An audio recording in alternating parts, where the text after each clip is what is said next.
Welcome to another weekly episode of Marked Out Radio. We are the premier podcast focused on the hobby of collecting autographs and photo ops from celebrities.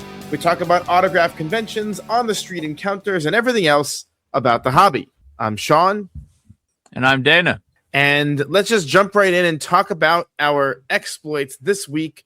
The big story is, our big story is, we headed out to Altoona, Pennsylvania for Sci-Fi Valley Con, and leading up to this con, you were not particularly enthusiastic. No, at one point I actually made a left turn into an intersection, and it was a little bit of a close call. And my desire to make that turn was figuring if I got clipped, I could get out of going to Altoona. So what was your? I still the whole thing was very strange to me because there were a couple names on there that you had said historically that you wanted to get. There were other ones that I knew would be good for you, and for some reason you had this mental block towards the show.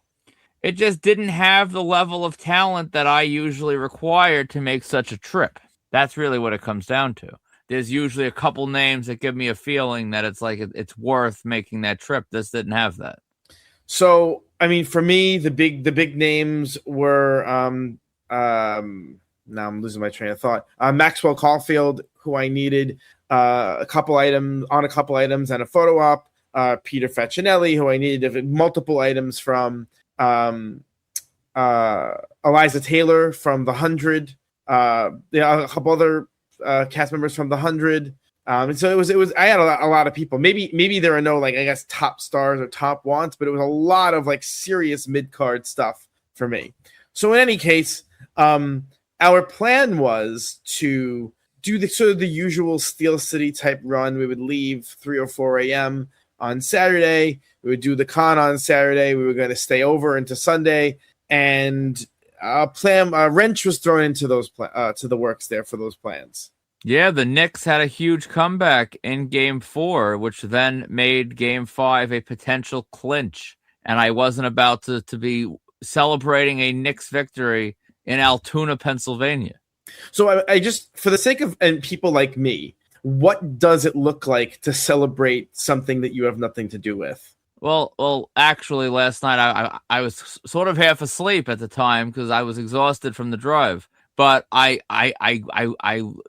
focused my eyes on the TV. I smiled a bit.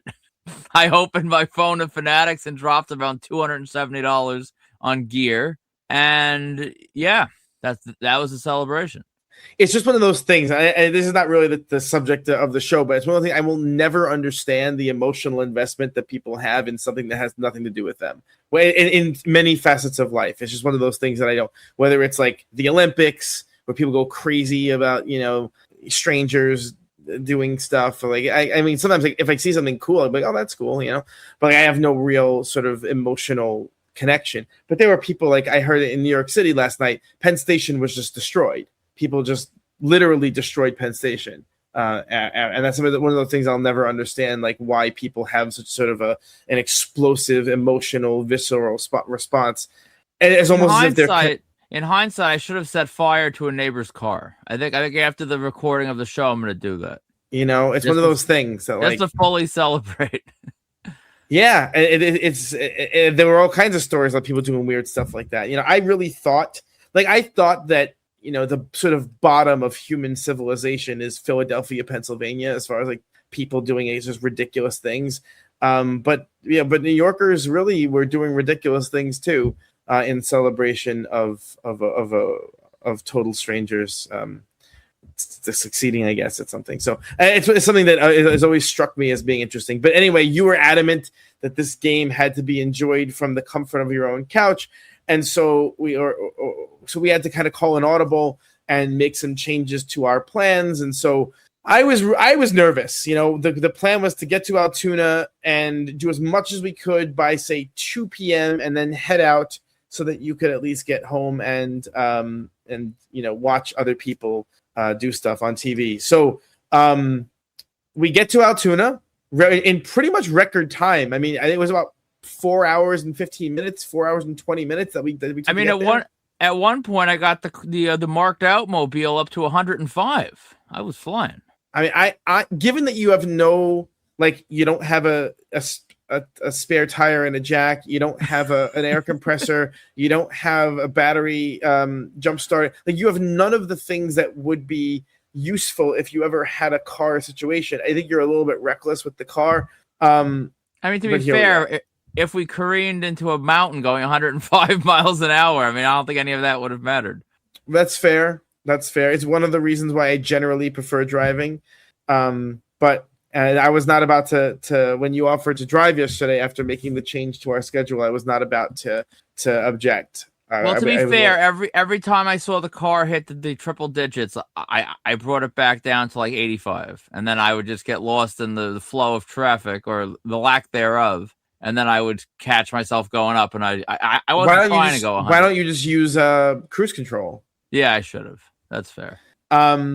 So we get to Altoona at about we got like 8:30 or so. We stopped at Chick-fil-A pretty quickly. I was on the fence, so I want to eat something, but then I knowing that we were going to be racing home, I was like, you know what? Let me just eat something. I should have found a Polish diner instead. What's the joke? Oh, fellas, Zach said that, right? Yeah, Linda would have had something exotic. Yeah, I mean, I really don't patronize Chick-fil-A, but whatever. But it was fine. It didn't do it kind of what was needed at the time. And then we made it to the convention center at about 9. And I because you posted a video of my face. I was in a foul mood because the organization of the entry to the building just didn't make any sense. So, I mean, do you want to explain how the building was set up? Well, first of all, we walked up and there was all this talk about the lot being full and there's shuttle buses and whatnot. And we rolled up around, I guess, 9 a.m. after breakfast, and there were ample spots. I think every car we saw on I-80 we could have taken with us, and they could have parked as well.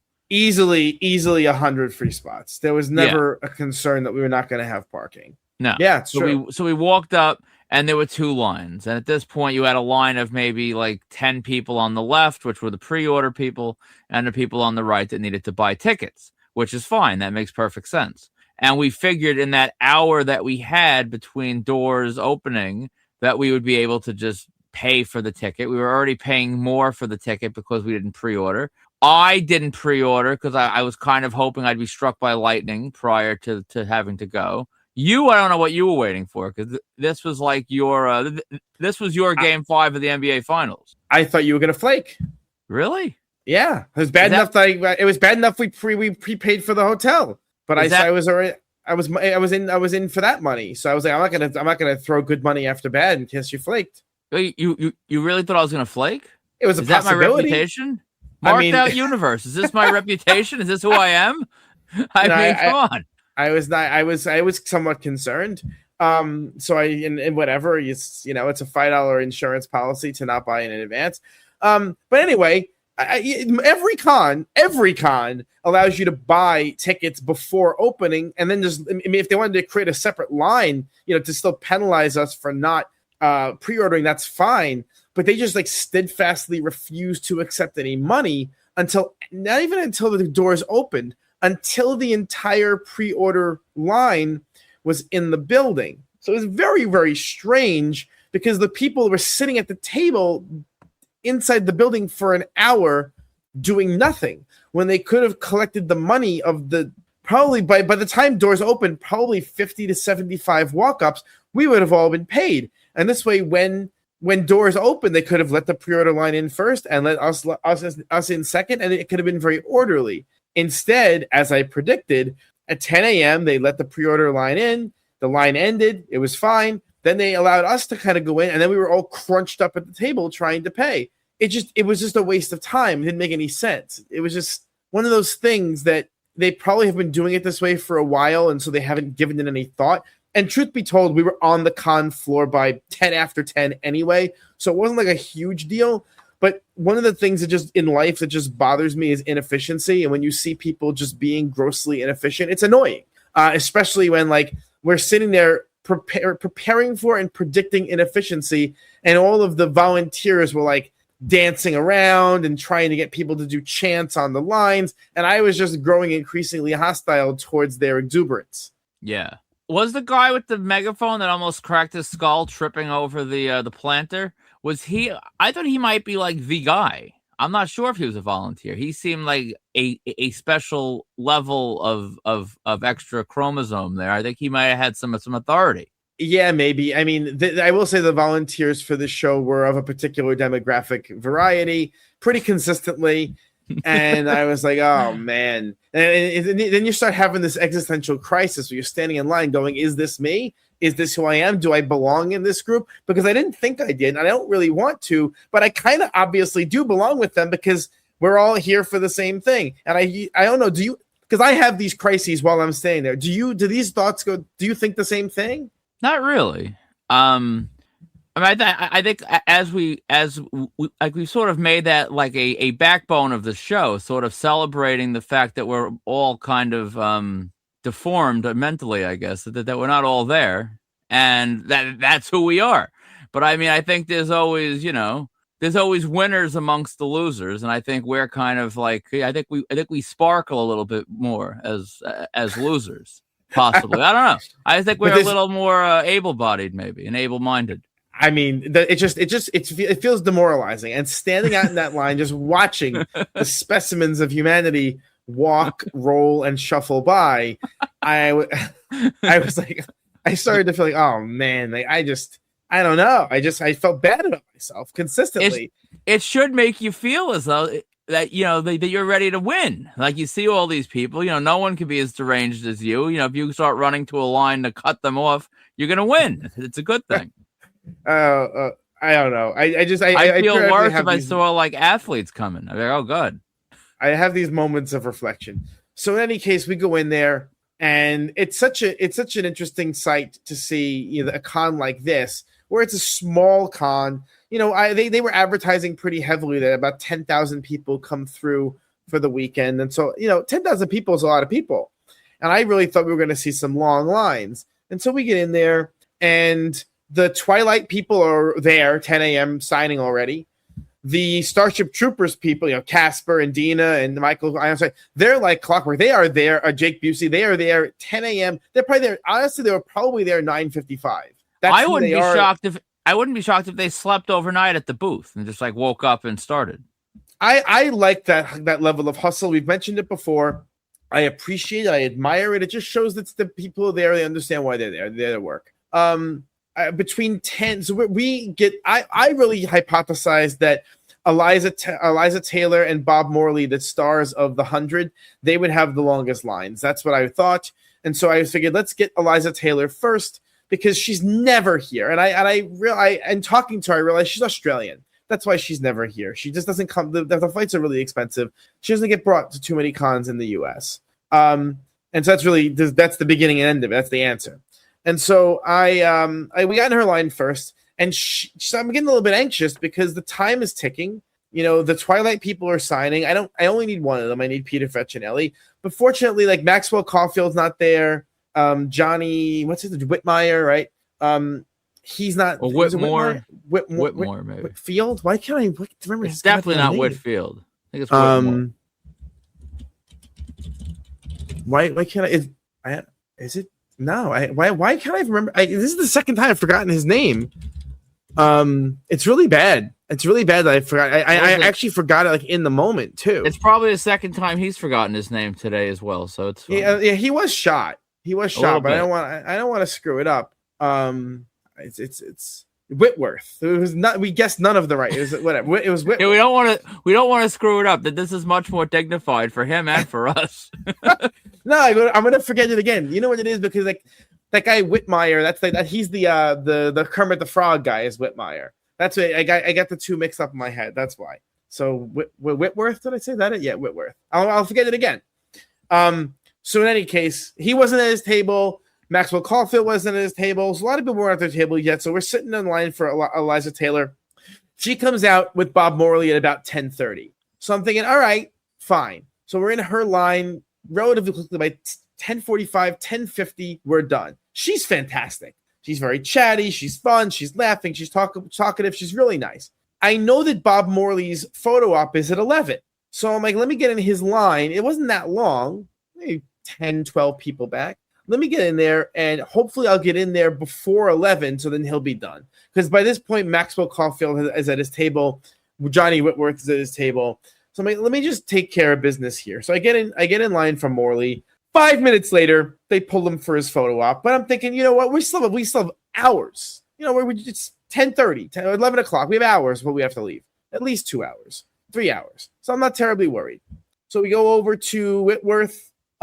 He's kind of shot. He was really nice, but kind of shot. I mean, he took an extraordinarily long time signing my poster. Yeah, he was taking his time. I kept thinking that he was either going to spill that like 50s style glass Coke bottle, or you were going to have to like put your like nose on it because you had to keep like bending over it to like hold the poster down. Rather, he didn't just move the bottle, which would have just fixed all the problems. He would like move it slightly, and it would just be in a different way of like inconvenience. That is all true. So then I had him sign my full-size original poster with a quote. I was nervous with him holding that deco, man. He did not look like he knew how to wield a deco particularly well. I then had a beautiful print that I got off Etsy, I think. Or eBay, I forget, that I had you come through with you were splitting that combo. And, well, you describe how that went. He sort of filled it up with a nice blue river of paint. Not quite a river. It was large puddles or ponds. He hit it too hard. Then he like wanted to fix it, but you know, once the pen oozes onto the paper, you're kind of out of options as far as fixing it. So he tried to make it as good as he could. Again, it was definitely not carelessness or anything. He actually cared too much, it seemed, to make sure everything was right. He just pressed on it like an oaf, and it just went all over the place. You know, it doesn't look great, but it's not like unsalvageably bad. It's whatever. And it also, I'll be honest, the color didn't look great in general. And that's something I don't know if we've really talked about, how you can make all the prep work in the world and you can think and try to figure out the right color. And then once you do it, sometimes you see it hit that paper and it's like, this is not what I thought it was going to look like. At that point, you're done. You can't undo it. Yeah, I mean, I always Staten Island blue. To be honest, I'm going to say something. Even the Staten Island blue on my original poster didn't look too hot. No. It's not bad, but it's not amazing. I'm not sure why. It just doesn't pop at the level that I was hoping it would. Yeah, I don't know what you should have done on the original poster. I was thinking maybe a light blue Posca, but I was honestly, if he had a light blue Posca in his hand, I feel like it would have been we would have been actually drowned in light blue Posca ink. We would have never made it out of Altoona. We would have looked like Smurfs by the end of that, yeah. Yes, for sure. And so I think the fine point deco was the best of a bad situation, honestly. It's just so interesting because when you see someone like Peter Facinelli, the way he signs, he's so effortless with the deco, like he knows how to do it, you know, compared to Whitworth. So Whitworth was finished. You then got who did you get? Henry Ian Cusick, right? I got Henry Ian Cusick, Greg's White Whale. He was. Thank God I did, because as we're going to talk about in a second, that would have been bad because he was one of my top wants at the show. He was good. I didn't really care. I was going to start a Lost print, and maybe I still should have, but plans changed, as we'll explain in a little bit, and that took a big Lost person off my board that I needed. I was going to get the graph on. So I've seen, I try, as crazy as I am on a daily basis with this stuff, I like to try to learn from things I've done in the past that are bad. And I've started many a project with a like C-level name, you know, like as you're probably thinking about every Tito Santana poster I ever started. And sometimes that's where it stops. And I have many an 8x10.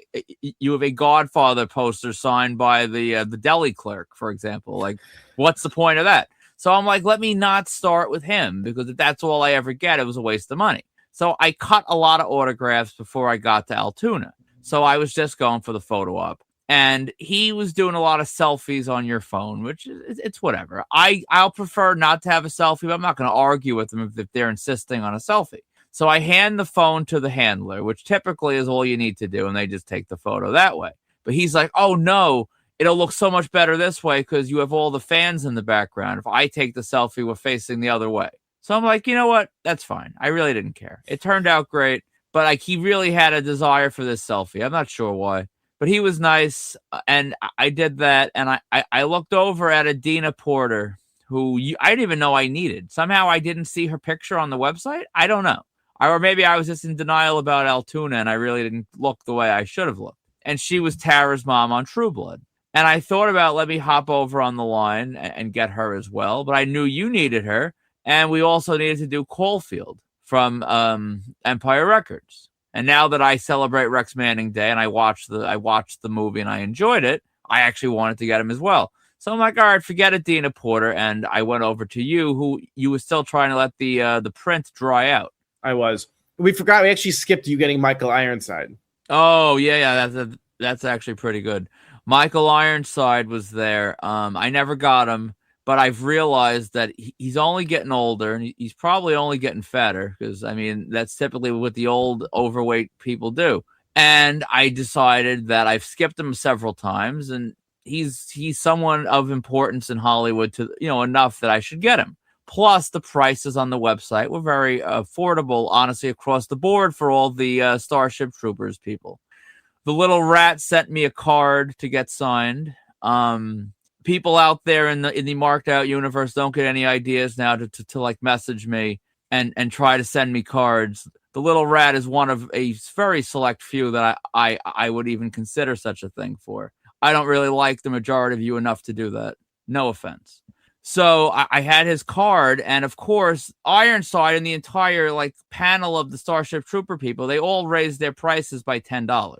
And on top, this is from the website they were advertised at.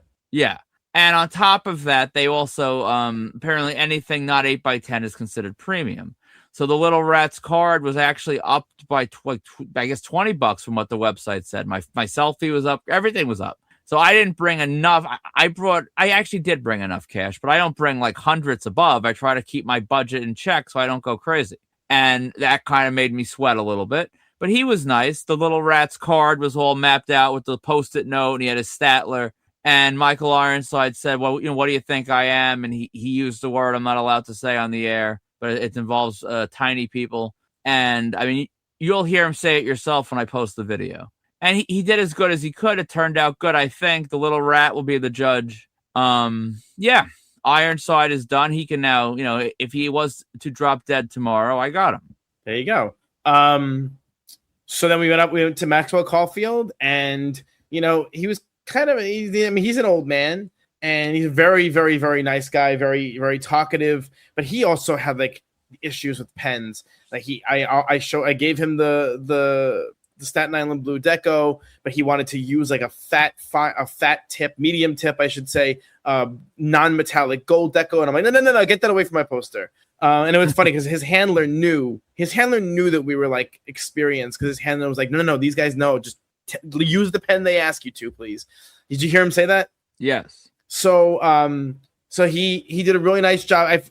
I had him do, I had a couple of things for Maxwell Caulfield. Interestingly, Big Chad, I gotta give it up to you, because I actually gave Big Chad no credit for this. That's not right. Big Chad posted on his Instagram, I think, an ad for this Empire Records festival that was taking place in Philly, this art festival where they were selling these things. It was a street fair thing, but they were celebrating Empire Records, all these different art projects related to Empire Records. And I wasn't going to drive to Philly for it, but they were selling these things online, and so that's where I got my shirt, actually, that I'm wearing now. That's where I got. So one of the things I got was, it was a mock album cover of that Rex Manning album from Empire Records. It's an artistic, stylized version. I posted it on the board so you can see it. So I had him sign that, with the inscription, the character name, but then he wanted to add other things in smaller writing, and he's like, this pen's too fat. So he goes to grab a ballpoint pen and goes to start writing with a ballpoint pen on my thing. And I'm like, no, wait. And I actually should have asked you for the Statler, right? But I didn't. And instead I pulled out one of those retractable ultra-fine blue Sharpies, and I had him use that, and said, he's like, oh, this one's really nice. And so he wrote a bunch of extra nonsense on there with that. And it was fine. Like extra gaga, I'll always take it, you know. Then he did a really great job with my original poster, and then he did a great job with the print. And then so even with the print, he signed the bottom right in blue, the Staten Island blue deco. But then he also, I guess, he had a fine tip silver, extra fine tip silver that he pulled out of somewhere. He added things to. Listen, I don't know how he got on the plane with all those pens hidden in various like orifices, but he managed. He was a good guy, and I have to say, you, not through your own choice, but I'm going to still make fun of you. You would tell him life stories. You know, I really hate life stories, as everyone knows. I complain about it all the time. But you know, I mean, I don't know if you could see, but I have my my scar from my surgery here, and so he noticed it, and so he goes, "Oh, what's that? What's that scar from?" Which is, to be honest, it's kind of a wild question. It is a wild. It's stranger. It could have been some kind of disability. I mean, look, in that room, there's a very strong odds it's some kind of disability, a birth defect. You know, by 1 in 2. But anyway, I was like, so that he asking me about it. It's like, you know what? Let me just tell him the story. And so I told him the story about, you know, the neck surgery and what precipitated it and how it went. And then he started asking about my recovery and how far along I am, and you know, and blah blah blah. And it was he wanted to have one of his own. I think so too. It was a pretty lengthy conversation, well beyond what I'm comfortable with. But what am I gonna do? And so, but the line wasn't really long behind us, so I don't think anyone was really getting mad. But you were right behind me, so were you getting mad? No, I was just staring at you as my meta glasses recorded the whole thing. So I don't know. There was like one person behind you. It was not a long line, so I wasn't too bent about it. So we finished with Maxwell Caulfield. The 100 people are still doing their photo ops, because it was Bellamy first, Clark second, and then they were doing various group ops. So I figured those ops would be done by 11:30 ish. There's not that many people in the room to do these ops. So we figured, all right, now it's time to get Facinelli, because I need Facinelli on 5 items. Now on the website, Facinelli was advertised at 60 per flat, and I was like, all right, I'll live with 60 per. I mean, he's been in a lot of things. The Twilight thing, he was a creation only person for a long time. That's well within the reasonable range for him. Screw it, let's go for it. I get there, and as I get in line, the line worker is like, have you seen the prices? And he points to the sign. I'm like, I know the prices. And then he turns the sign and tilts it towards me, and I'm like, oh, because on the sign it's 80 per. Now I had 5 items, so now we're looking at 400 versus 300. So I'm not gonna lie, I was a little bit like, but what am I gonna do? You know, I had the 3 original Can Hardly Wait posters signed by Ethan Embry already. I had the 2 really cool, pretty hard to find lobby cards featuring him from Can Hardly Wait. So those are my 5. So I'm like, you know what? Whatever. Let's do it. So what really bothered me about this line, and it's a very interesting one. They had a girl volunteer from the con walking the line and having you prepay. And then she would write your name and what you bought. And I was like, I don't love this, because what if I change my mind? What if I want, they're not giving you an opportunity. And so I said as much, and she's like, and of course, I tried to like rationalize with her, and I realized it's like talking to, you know, a bag of pretzels as far as expecting a response that makes sense. So I was like, you know what? Fine. Probably not far off. So I gave her on multiple levels. So I gave her the money. She writes it down on a little piece of paper, and then she goes and delivers it to his agent at the table. And I'm like, aren't you going to give me some kind of receipt, any kind of anything that I gave you $400? And she just didn't know how to answer. So, so I'm like, whatever. I'm only 3 people back from the front anyway, so I didn't make a big deal out of it. But I don't like that practice. It's a bad practice. They shouldn't do it. So I get to the front, and I guess they want, because they also took my name, and I guess they wanted so he can greet you. That's like the whole point of it. The handler, agent, whoever gives him gives him the Post-it, and he greets you by name, then he'll know what you bought. Okay. So I go up there. He greets me by name. He was meeting people in the middle. It's like he hugged every girl in there. He must have had so much like weird foundation caked all over his shirt. Anyway, we walked over to the table. I think as far as being accommodating, he's about as good as it gets, right? Yeah, I mean, he really couldn't have done much more. I never really understand that whole like idea that it's like a better experience if they greet you, because like they don't know your name. You should be able to. This is like, it's like a puppet show in the sense that you realize the guy's hands up the puppet's bottom. Like, you should understand why he knows your name. So why couldn't you just say, "Hey, I'm Peter. What's your name?" How is that any? And a lot of them do that. A lot Yeah. of them do that. It's kind of like the Reese Witherspoon book signing, the same thing. Right? Yeah, we have to give our name. It's a weird thing that, I mean, as the fan, as the mark, sort of being like, glamored, to use like a True Blood. I think that was True Blood. To use a True Blood word, since we mentioned True Blood before, I don't really see how it makes the experience any better. But I digress. So actually, while I was waiting, before I got to Peter, you went and got Casper Van Dien.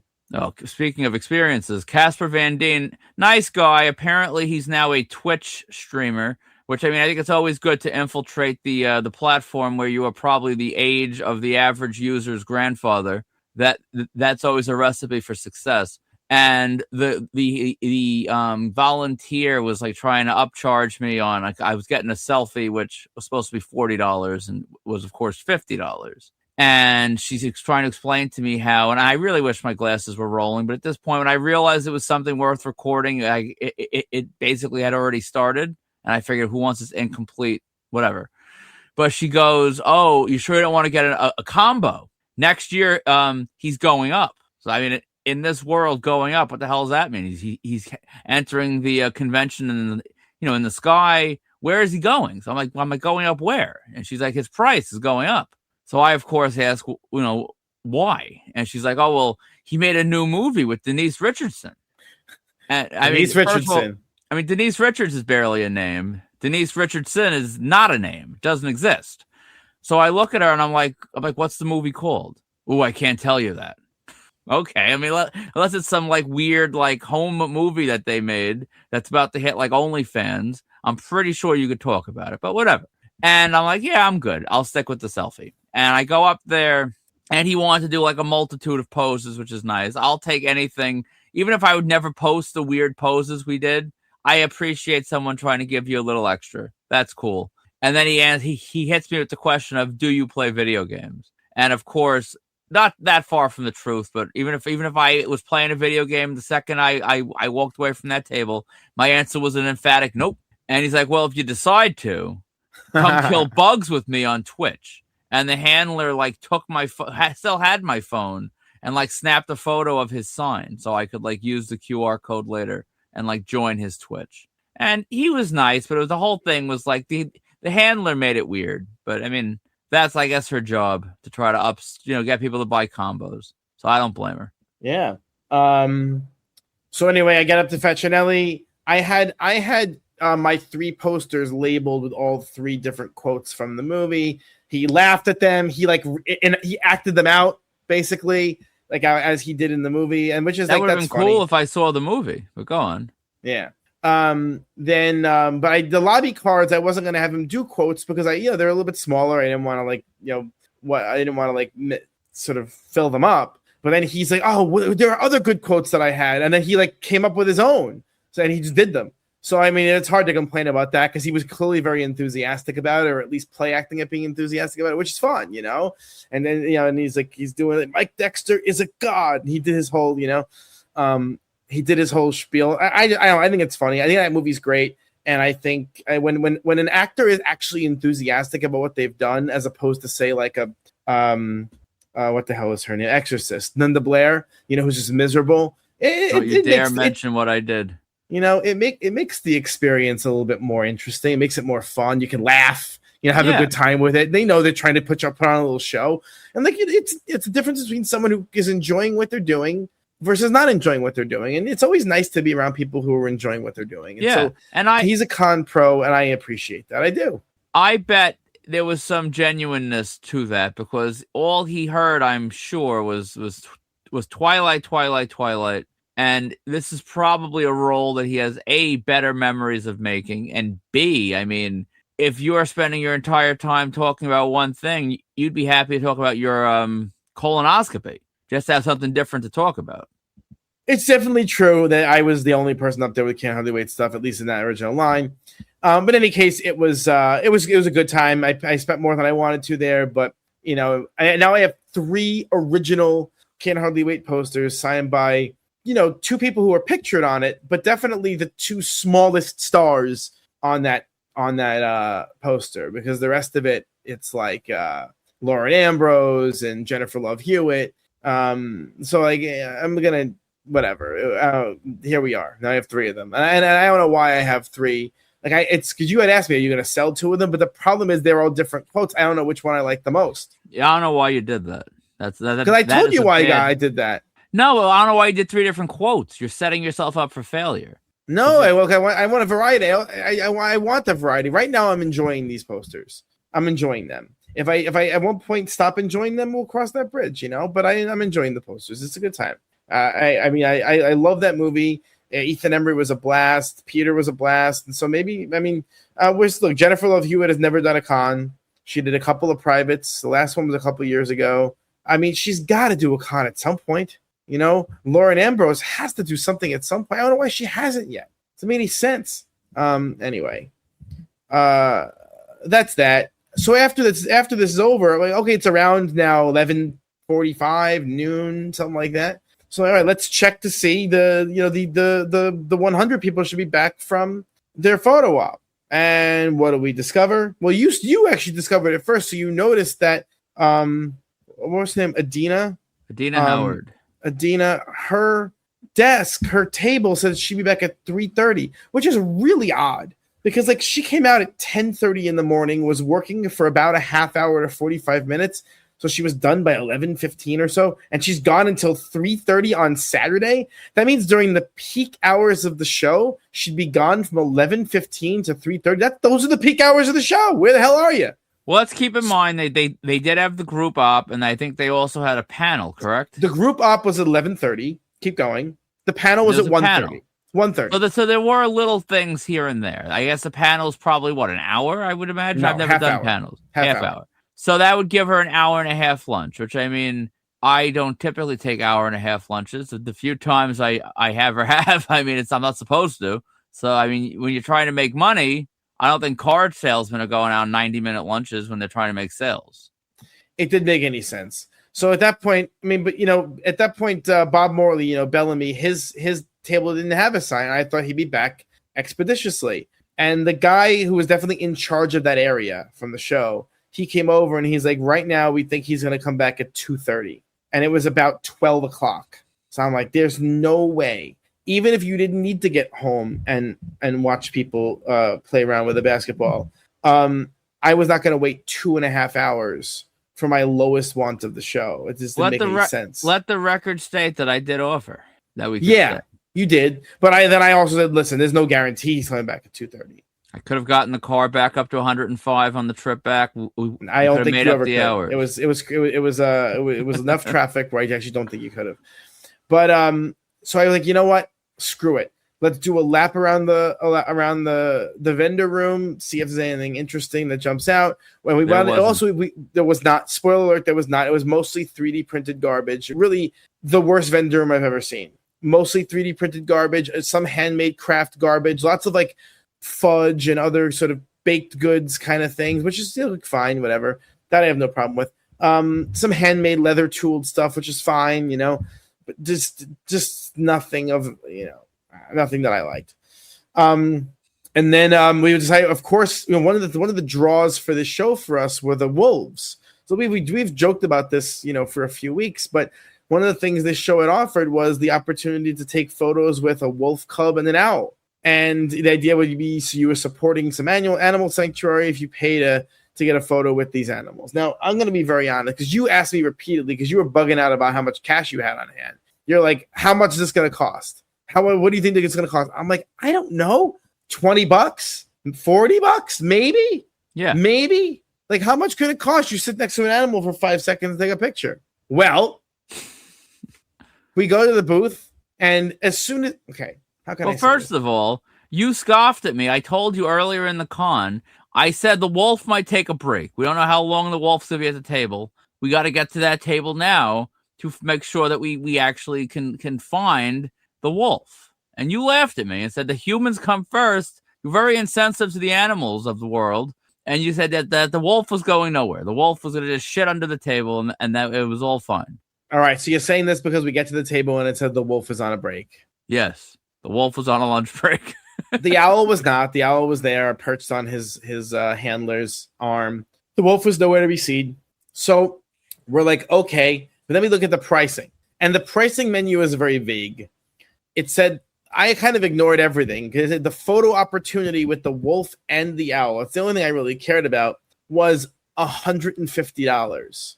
Now, if they were like a professionally put together operation where I was confident that money was going to like saving wild animals and stuff like that, maybe I would feel so inclined to do that. But these people, and I'm purely judging based on appearance here. These people looked like the dregs of society. And so I'm like, they're going to just use this money on meth. And Definitely. we're not going to do anything for these animals. And I felt really bad about it. And then the price was really high, $150 for that. And I was like, you know what? Let's just go home. I mean, I'm going to take it one step further. I didn't have the moral objections that you did. If I felt that I was going to get a good photo and they were going to use $150 to hunt and sell the wolf pelts from endangered wolves in the wild, I would have been able to reconcile that and just get my op. Because, I mean, if anything, the wolf would be even more endangered and, I would need the op even more. But I didn't feel confident it was going to be worth $150. That's a lot of money. I brought my wife to a group of hungry gators at Gatorland for like $30. We sat in front of legit enough gators to tear us to shreds for $30. I could have sat on a gator's back for another $30 if my wife hadn't banned me from doing so. Like, that's what I want. If I'm going to exploit animals, I want to get a good deal on it. I'm not going to pay $150 because that makes me feel like a sucker. And I bet it wouldn't have been as cool as my gator op. Totally asinine. And so we left. And so then we drove home and we were on the road. We left early. So we were out. I think we were in the car by 12:45, right? Yeah. We got to get a little detour for gas. So by 1 p.m. we were on the road.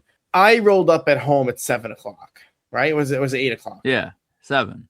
Yeah. So 6 hours. Now, it took about 4.5 hours to get there. It took 6 hours to get home. A lot of traffic coming through Jersey and the Bronx. Apparently it was the World Cup. That was going on yesterday. Listen, I had 2 to 3 more hours in me. I was good. I could have turned right back around and gone. I could have made it to at least like Trenton. I still had some juice left in the tank. I feel vindicated. I think we could do Pittsburgh in one day. Yeah, right. I'm not joking. I'm serious. I think it's possible. The Pittsburgh drive is considerably longer. Yeah, it doesn't matter. You can still do it. Less traffic. No. You go later. I don't understand what the compulsion is to want to do all that driving in one day. I don't get it. Well, right now, here it is. I don't want to sort of break the illusion here when the people are commuting to work on Monday. But I mean, we're not live. So here we are. You and I are sitting here on Sunday. The world is sort of my oyster. I have the whole day ahead of me, sort of, even though this podcast takes up hours of it. My weekend isn't ruined. I'm not coming home and going to work the next day. I woke up in my bed. It's nice. It gives you a little more life on the weekend. I don't know. I just feel tired. So, I'm not sure. But in any case, we're back from Altoona, and I missed Bob Morley. I gotta say, for the life of me, I don't understand why on Saturday afternoon they have these people not at their table. How are you going to earn money? You took a picture at noon on Saturday. How many tables were empty, right? Yeah, that video will be dropping. I actually, this time I gotta be expeditious about putting this stuff out. I would say at least half the celebrity tables were empty at noon. It's noon on Saturday, the peak of the weekend. This is where the money will be made, and all the tables are empty. Rhode Island does not. Rhode Island, Steel City's the same way. Maybe it's not exactly noon, but there is that time when you look around that main hall and everything's empty. I still never understand why, if I'm an agent and I look around and I'm like, oh, Bob's people are all going on break now, I would not say, hey, let me go on break too. I'd be like, all right, guys, we're going to wait an hour. This is when we see the people. If you think that these fans are not fickle enough and honestly, me included, dumb enough to say, oh, this person's there, no one else is.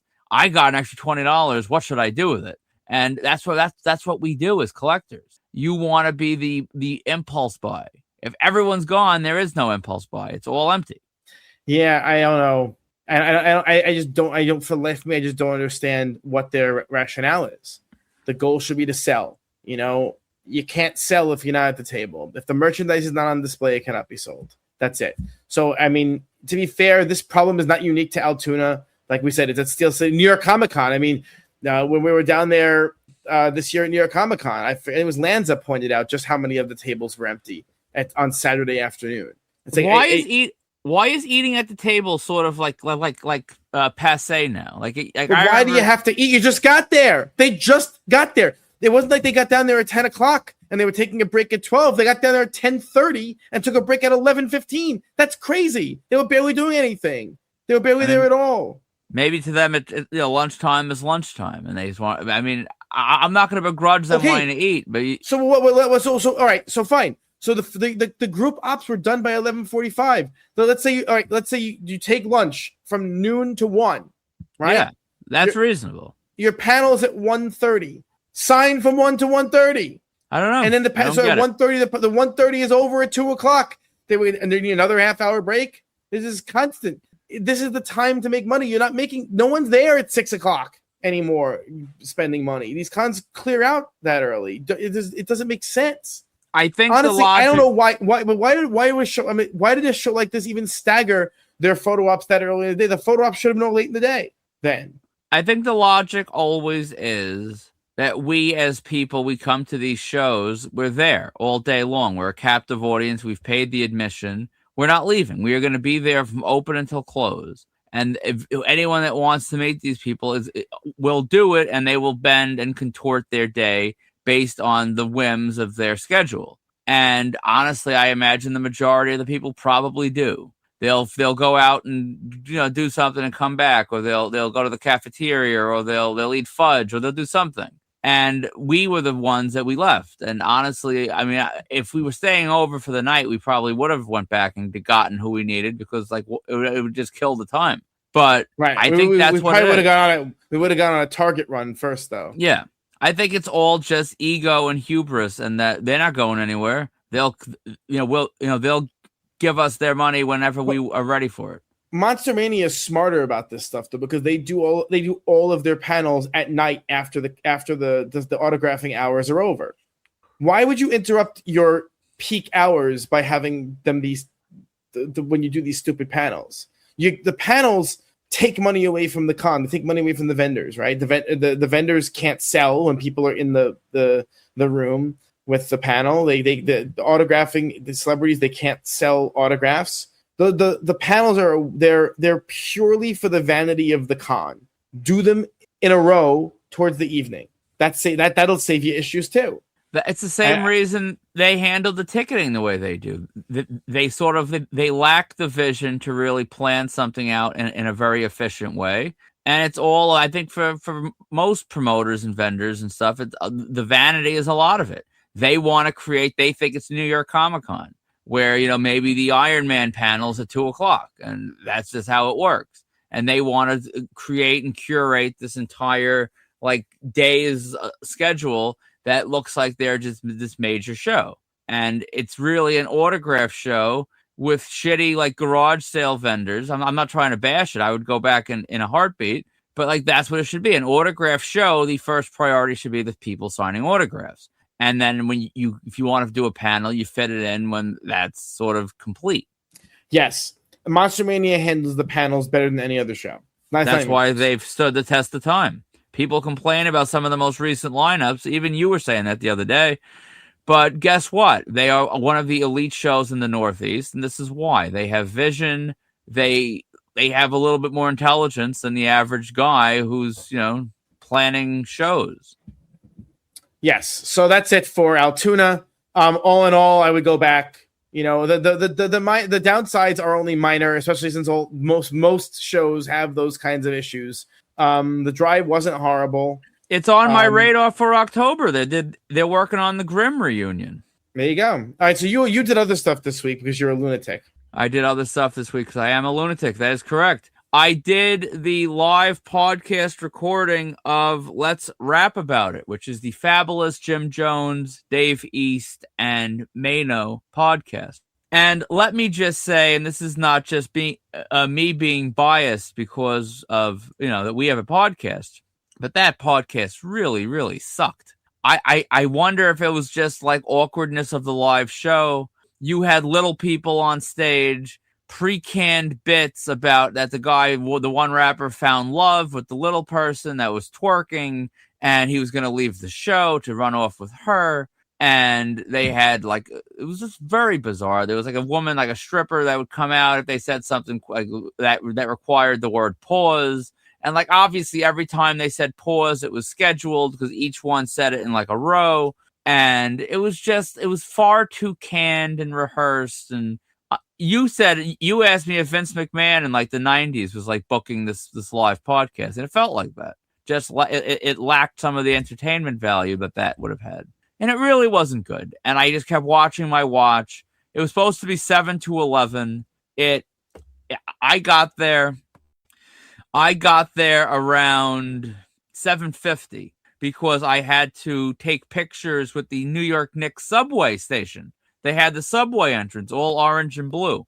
And of course, any sane, rational person would need that. So I spent around 15 minutes there trying to make sure I got the right angle on my selfies of the station. And then I went uptown, and this was my old stomping grounds. I went to college up here for a couple years. I was there every day. So I was up on the block that I hadn't been on in years, since pre-COVID. And I was checking out, is this place still open? Is that place still open? I took my sweet ass time getting down there. This was Terminal 5 over on 11th Ave. And I figured, all right, maybe by 10 to 8, they've already started. This damn thing can almost be over and I can get out of here quicker. Didn't happen. I get upstairs. They had some good food, actually. There was a jerk station. There was the soul food. It was just expensive. Maybe not by concert standards, but it would have cost me $30. I didn't feel like spending $30 on food. So I didn't eat. I walked around. I tried to find an angle where I could see the show, which frankly, I really should have sat away from the show altogether and just watched a movie on my iPad. But that's neither here nor there. The show was over by around 11:15, I guess. And the official direction was, if you have a meet and greet pass, hang tight, which whatever that means. That makes me crazy. I mean, it's hang tight. That kind of stuff makes me crazy because you knew, then you were figuring out where to go and jump the line, basically. Yeah. Well, there was no line because everyone else aren't lunatics like me that could figure out where to go. So I went downstairs, and there was a whole photo, red carpet style backdrop set up. And that was the only place in the building with any light or anything at this point. So clearly it was going to be over there. So I go wait over there. There was a woman who had the same idea, and she's like, is this where it's going to be? And I said, your guess is as good as mine, but I think so. A woman came over maybe 5 minutes after that actually was staff, and she confirmed that's where it was going to be. And we waited, and Mano walked up first, and he stood there for about 5-8 minutes alone. Jim walked up after that, and then they waited together for 5 or 8 more minutes. Finally, people start whispering, is this all that's going to do it? Where's Fabulous? Fabulous finally walks over, and then we had to wait for Dave East. And Dave East is always late. Everywhere Dave East is supposed to be, he arrives late. So when he finally walked over, they started it. The ops were good on your phone. There was a professional photographer standing there taking pictures, and I was afraid at first. I'm oh crap! If this is the organization they have, when am I ever going to see this photo? My plan was to try to get a selfie if that happened with Fabulous. It was the only one I really needed. But luckily, they were taking your phone, and I don't know what they were doing with the pro camera stuff, but that's irrelevant. And I got Fabulous to sign the vinyl. I was going to get vinyls for everybody, but then in the 11th hour, I realized, I sort of had a premonition, having done several of these types of events. And I'm I'm never going to have the opportunity to hit everybody and get the photo and not have them smudge. And it's just not going to work. It's one of those things where you'd like to do one of everybody, but it's not going to work. So I got my combo. While in line, some guy asked me if I was alone, and because he wanted his significant other to cut me in the line. And I was alone. I don't even know what it mattered if I was alone. It didn't matter. And he offered me a wad of singles. And if you think I'm too dignified to take the wad of singles, I'm not. So I grabbed I grabbed the money. I didn't even count the money until I got out of the venue. It was $15. And honestly, listen, to the listeners out there in the world, if you find me on a line and you want to cut me, I will let you cut me every time for $15. That's a fair price. Is that the going rate? It's the going rate for me. I can be bought and sold for $15. So there you go. I mean, you didn't even know what that amount was before you accepted it. You just accepted it as a wad, right? Listen, like any stripper, I mean, you see a wad of singles. If the wad is fat enough, it's probably worth your time. That's a lesson for the ages, isn't it?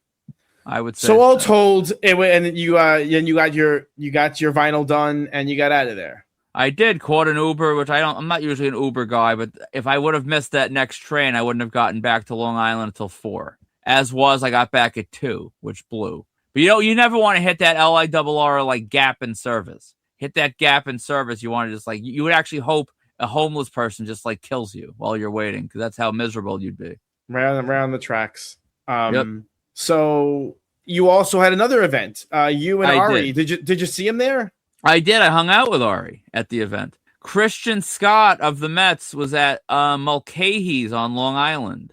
And it wasn't a tremendous draw, which I feel like was probably in part that there was a Knick game that night. Also in part that the Mets are a dumpster fire.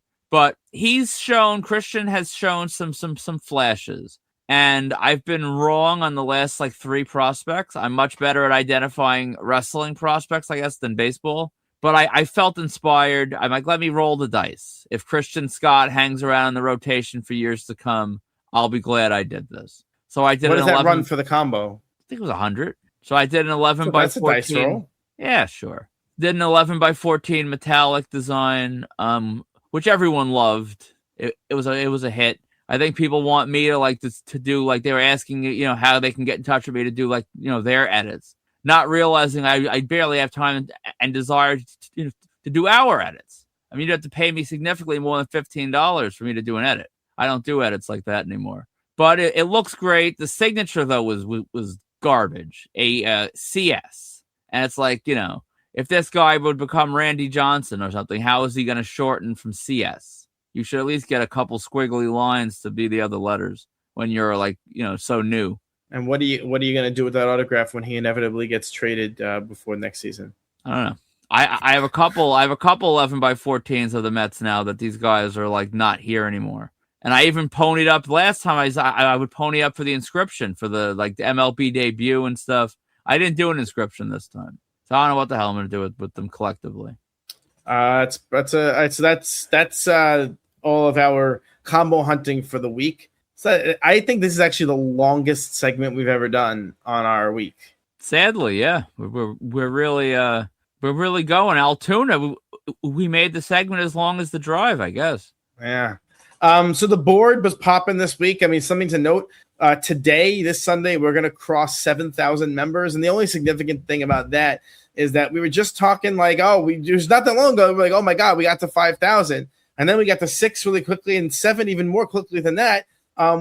This week we added about 500 new people alone. So it's funny. The only reason I want to bring it up is because we had said, one of my bold predictions for this year was that we'd hit 10,000 members by the end of the calendar year, and you were skeptical. Are you skeptical anymore? No, we're flying. There's a good chance we hit 10,000 by the end of the summer, not even the year. Yeah, the marked out world, and of you 500 great people who, I mean, hopefully you're great people out there that joined. If this is your first experience in the marked out universe or the marked out podcast, I mean, we don't always talk about Altoona for an hour, but today we did. And, welcome aboard.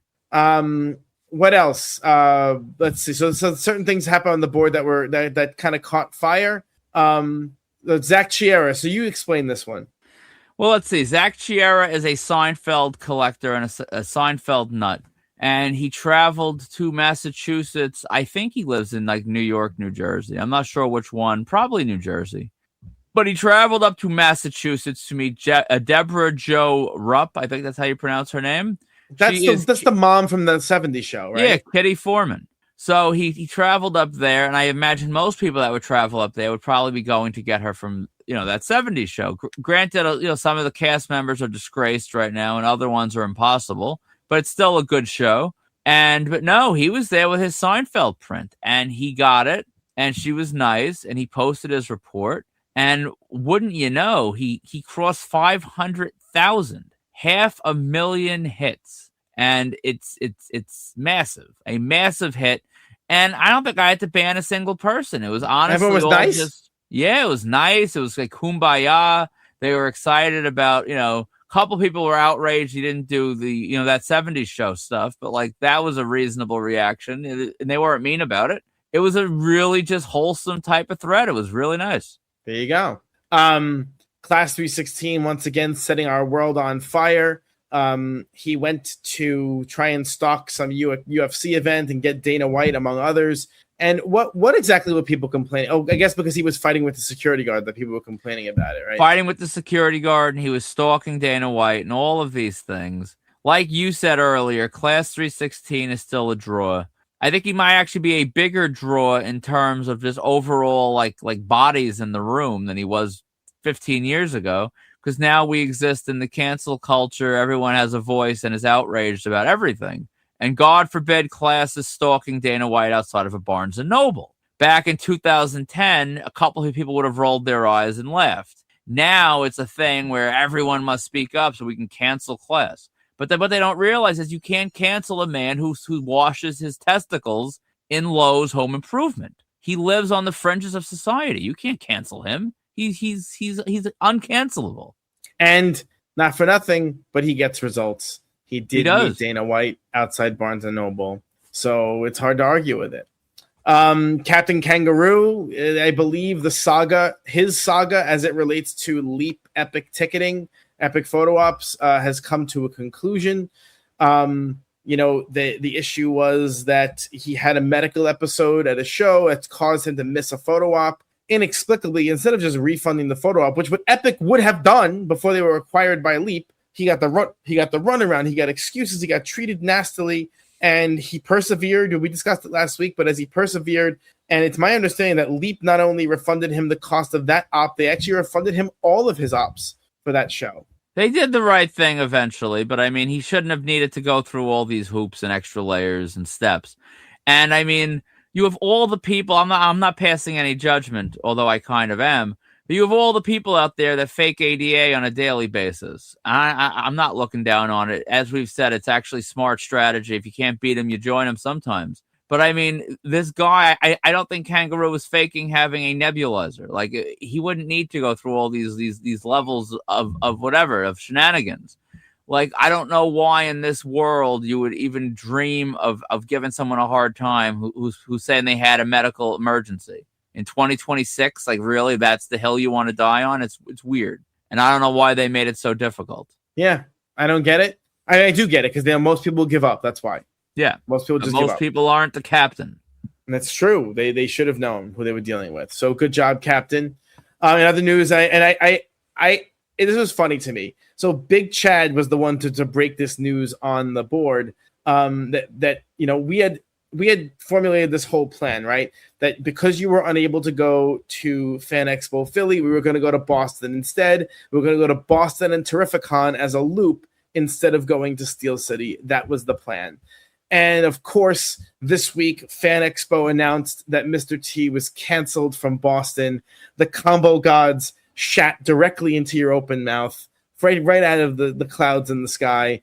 And I mean, things just kind of spiraled from bad to worse, because we're like, well, what now? What do we do? But where the combo giveth, taketh away. Where the combo gods taketh away, sometimes they giveth. And that's what happened, because in addition to Mr. T canceling Boston and still being announced for Chicago, there was a major announcement made for Chicago. Yes, the people, some of the people, especially the one guy in particular, I think his name is John Gregorio. He was correct. I'll give him his props. He said from day one it was going to be Kurt Russell. And you were very, very against the clues making any sense. I was a little more in the middle. I'm like, yeah, maybe I'm just ignorant. Maybe it's salesmanship. You were like convinced that the clues made no sense, and they made no sense. I stand by the clues. There are 100 different clues you can come up with that would be about Kurt Russell. Those he has one of the most recognizable voices in Hollywood? No, he doesn't. That's just Goldie wrong. Hawn might think so. I guess. Yeah. But it's that's not a thing related to him. It's just they're just bad clues. I don't know what they were thinking. Great guest, stupid clues. So in any case, Kurt Russell is announced for Fan Expo Chicago. So we make the decision that could only be described as totally rational. We abandon ship on Boston and Terrificon, and we book Chicago. So you're here. You've heard it here first. We are headed to Chicago Fan Expo for Kurt Russell and Mr. T. And what's crazy about this is we already have perfect Kurt Russell photo ops that we don't need. And as if the trip to Chicago isn't costly enough, although honestly it isn't all that costly. You found a really good price on the flights. I have purchased one Kurt Russell autograph, and my finger is on the trigger of purchasing a second. I figure I might as well make this trip count. Before your fingers on the trigger of anything, did you book the hotel yet? No. What are we waiting for something or? We're sleeping O'Hare. Book the hotel, please. Please book the hotel. You know that the Home Alone house has a couple extra rooms for us. I love how you. This is it's a funny thing. So we go to book the Chicago flight and everything, and you go, oh, I really want to make a trip to the hotel, the Home Alone house, and I love how you think like Chicago is just one small entity where you can like travel. It's a 45-minute minimum. Well, I knew that. Uber. I was perhaps willing to bite the bullet on the Uber with luggage and everything else. Sure. Get out of the car in front of the house with luggage. While they're out there like mowing their lawn.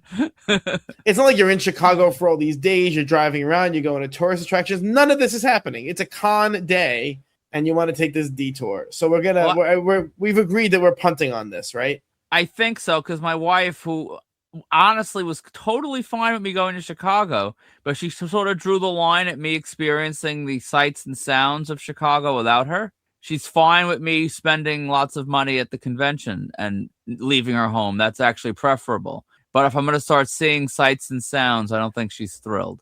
So what does she think she's seeing in Chicago, though? I don't understand this. She doesn't want to see Wrigley because she doesn't care about that. But I guess the Home Alone house. I guess the Bean. You got to see the Bean. I thought about seeing the Bean myself, but I mean, it's what the hell am I going to do with the Bean alone? I don't whatever. I don't see the appeal of any of it. It's fine. It's better for me. I don't have to indulge this nonsense going to the Home Alone house. I couldn't have less interest. I zero interest. I do say we go to O Block though, and we graffiti marked out over the local gang's tags. Yeah, and we make a video how marked out runs the O Block. I think that might be a good idea. See if we survive. Yeah. So you can speak to this one because you are the one who really experienced it. But apparently, Ric Flair or someone on his team stole one of the videos that you made. Yeah, my video was stolen by the Nature Boy. I now know how Buddy Rogers feels, but I don't think he's able to screen record. I'm sure this came from someone on his team. I don't know how he can really afford a team, but he has a team, I suppose. And he stole our video, and I shared it to the group. And of course, this one guy he's been a member of this group for a while. He was all upset because I said that people should go on our eBay store and buy them before he dies, and we raise the price. And as would typically happen, of course, we had a member of the group who was offended that I said that you should go on our eBay store and purchase the prints while he's alive, because once he dies, we kick up the price. If anything, he said that was very sick and I guess not a nice thing to say. If anything, I think it was being nice. If we were really sick and depraved, we would hope no one buys the stuff for the price now and just wait for him to die and jack it up. But I'll never understand how people can sort of be around us and know who we are and like what we believe in and then be surprised. Like there's that old saying how when people tell you who they are, you should listen to them. And I'm going to say it nice and slow for anyone in the back. I am completely... My life philosophy is when someone dies, you profit from that death as best you can. The same way you profit from their life as best you can. I exist to profit from people's existences or lack thereof. That is my philosophy. If that offends you, don't be surprised when I show you my business philosophy. That is who I am. I mean, it's not like he's being exploited. He voluntarily accepted money to sign these things. We're not going to relitigate this whole thing again for the 10,000th time. It's just funny. It's just funny. It is funny. And it was also funny he stole our video and he acted like he made it when it's just your video you watch, and you can see it's all our exclusive prints are in the video. As my personal collection items, I got my programs in there. I mean, you know, he picked a good video with some good items. That's for damn sure. But it's funny. There you go. And then the last thing on the board was there was a Martha Stewart video posted in which she basically says a philosophy that we've talked about a lot, which is that celebrities should be thankful when people come up to them and ask them for their autograph because it's, you know, it means that people know who you are. Well, listen, Martha, I'm definitely going to run into you one of these days out on Long Island. And I hope you keep that same energy because I will be recognizing you and bothering you. There you go. And I actually don't even know if I ever told on here this time I did see Martha Stewart and didn't ask her for the photo, but this was years and years and years and years and years ago. I just didn't. We're talking like pre-smartphone era. It was just that I felt awkward. It was whenever I got. It was the day I got Steve Buscemi. Whenever that was. If you feel awkward, you know you're doing it right. I guess that's true. No, it's and today I would be very different, but at the time it was a different scenario. All right, on to reports. So Brett Moust, he hit Crusader Con this weekend. That was another con. I guess a lot of con. It was a big con weekend this June 12, 13, 14 weekend. He got con Power season, pal. Yeah. It's always seems like it's always con season. It is. Anyway, he got the one of the Power Rangers, Jason Font. He got Melanie Cohn, who was what's her name, Lucy from the Peanuts. So that was pretty cool. Ari, he went to a signing with Hideki Matsui, who did not look particularly thrilled to be there. No. But you know, that's not what we need. We need the autograph and the photo op, right? Yeah, who cares if Godzilla's happy? He doesn't have to be. It's a valid shot. The shot looked a hell of a lot better than that abysmal hole in the wall, the Woodbridge Brewing Company. It's true. Zach Chiara was at the what I love about Zach Chiara's post also, he hits a con and somehow before he even leaves, he has his report is up on Marked Out. He is really he is a speedy guy. But he hit the Undiscovered Realm Con, which was briefly on your radar before we decided to go to Altoona, right? Yes. And he got Bill Farmer and Jason Marsden up there. I really want to see that was the con with Charlie Cox, right? Yeah, like Greg said, though, they do put the bigger name up on that stage, and it's you would think because it doesn't draw a ton of people, it would be a very efficient time, but it really isn't, from what I've heard. I'm curious if anyone was there and saw Charlie Cox. Yeah, how long that line was. Same. Chris Eastwood went to. I guess he saw Jeremy Piven do stand up, and he got him after the show. Got a bunch of items. I'm gonna be honest. There was a time when I think people thought that Jeremy Piven would be a successful actor, and what the hell happened there? I would have thought he would have at least milked the like Ari Gold type of character in like other ways, that he would have played like variations of that for like a few years, and he kind of never did. He took that Broadway show and then like flipped out and quit, and after that he was really never the same.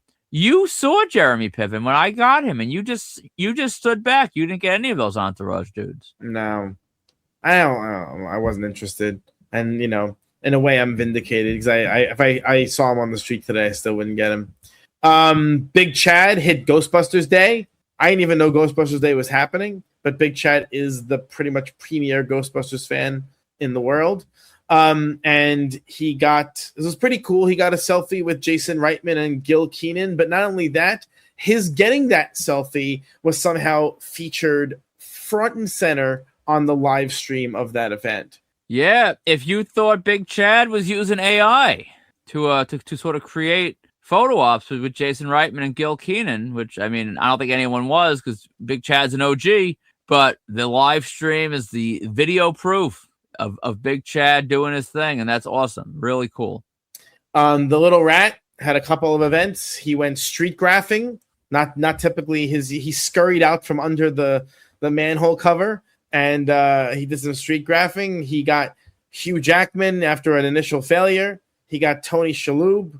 He went for Andrea Martin and Ralph Macchio as well, but they did not make an appearance. How did you feel reading his report and the level of granular detail he gave in the report about the locations. I'll tell you how I felt, and I've texted him daily, I think, since he posted it. So I'm going to be a little two-faced. I'm talking behind the little rat's furry back. Keep the details to the potato pancakes and things, Zach. I mean, come on. We don't need to know all these details of upcoming talent in the shows. I actually missed the days of the board because I would have edited the post. You can't edit Facebook posts. I was kind of upset about it, but it was a great report, and I appreciate the support and the patronage. So I mean, I gave it a reaction and commented because it deserved it. But I mean, it definitely clashed with my philosophy. Yeah, I saw he didn't use the word hippo. No. Did you see me fighting? Not to interrupt Zach's thing, but I had a fight with a woman on the group recently about this. She was so upset that I was trying to not put out all the information about the spots.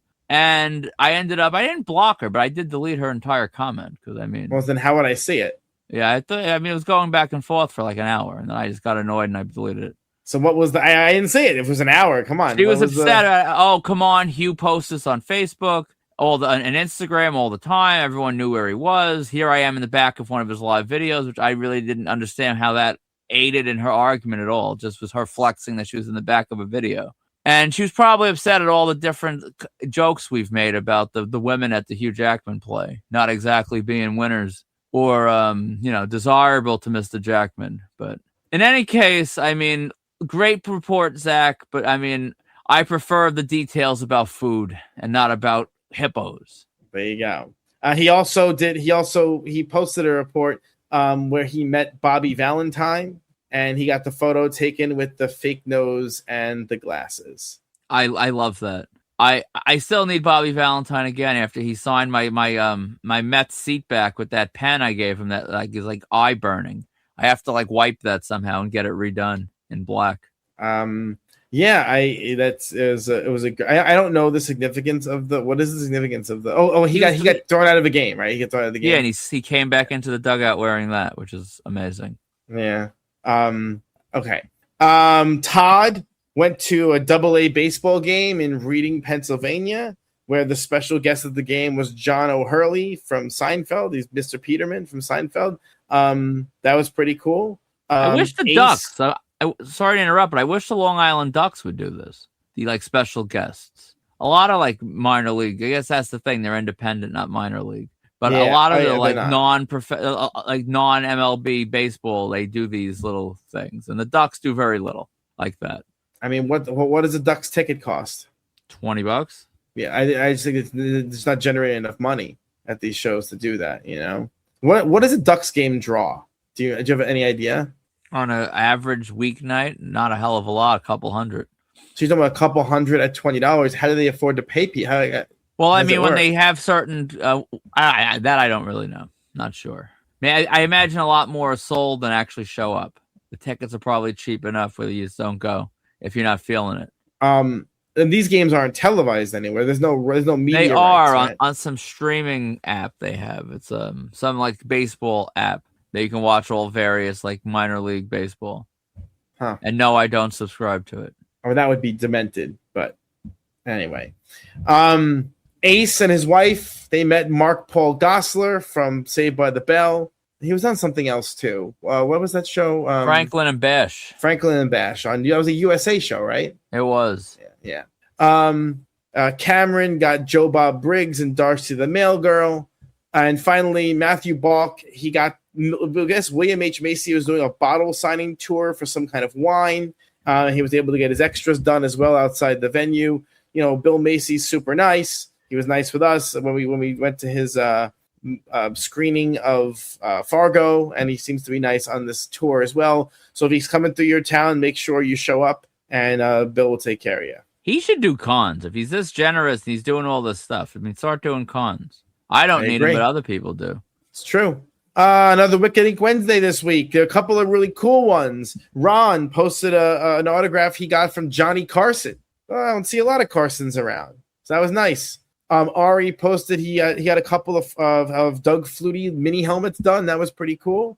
And I really liked Charles had this Montreal Screwjob display where it was all this big piece with Brett, Sean, and Earl Hebner, and then there was a Brett sunglasses mounted in the display. It was this whole thing, this whole elaborate display. So that's pretty cool. If you want to memorialize the Montreal screw job on your wall, you would be hard pressed to find a better way to do so than that display. Photo with Friday. There were a couple of real bangers in here. Kimberly Wilson posted her shot with Debbie Gibson.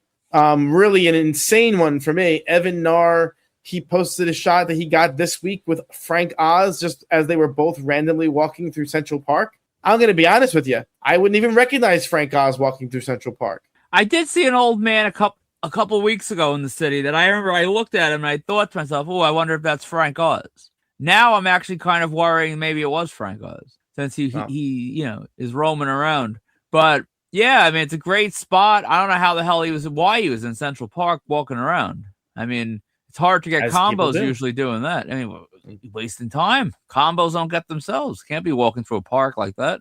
But look what happened. The combo gods were looking out for him, and he got Frank Oz.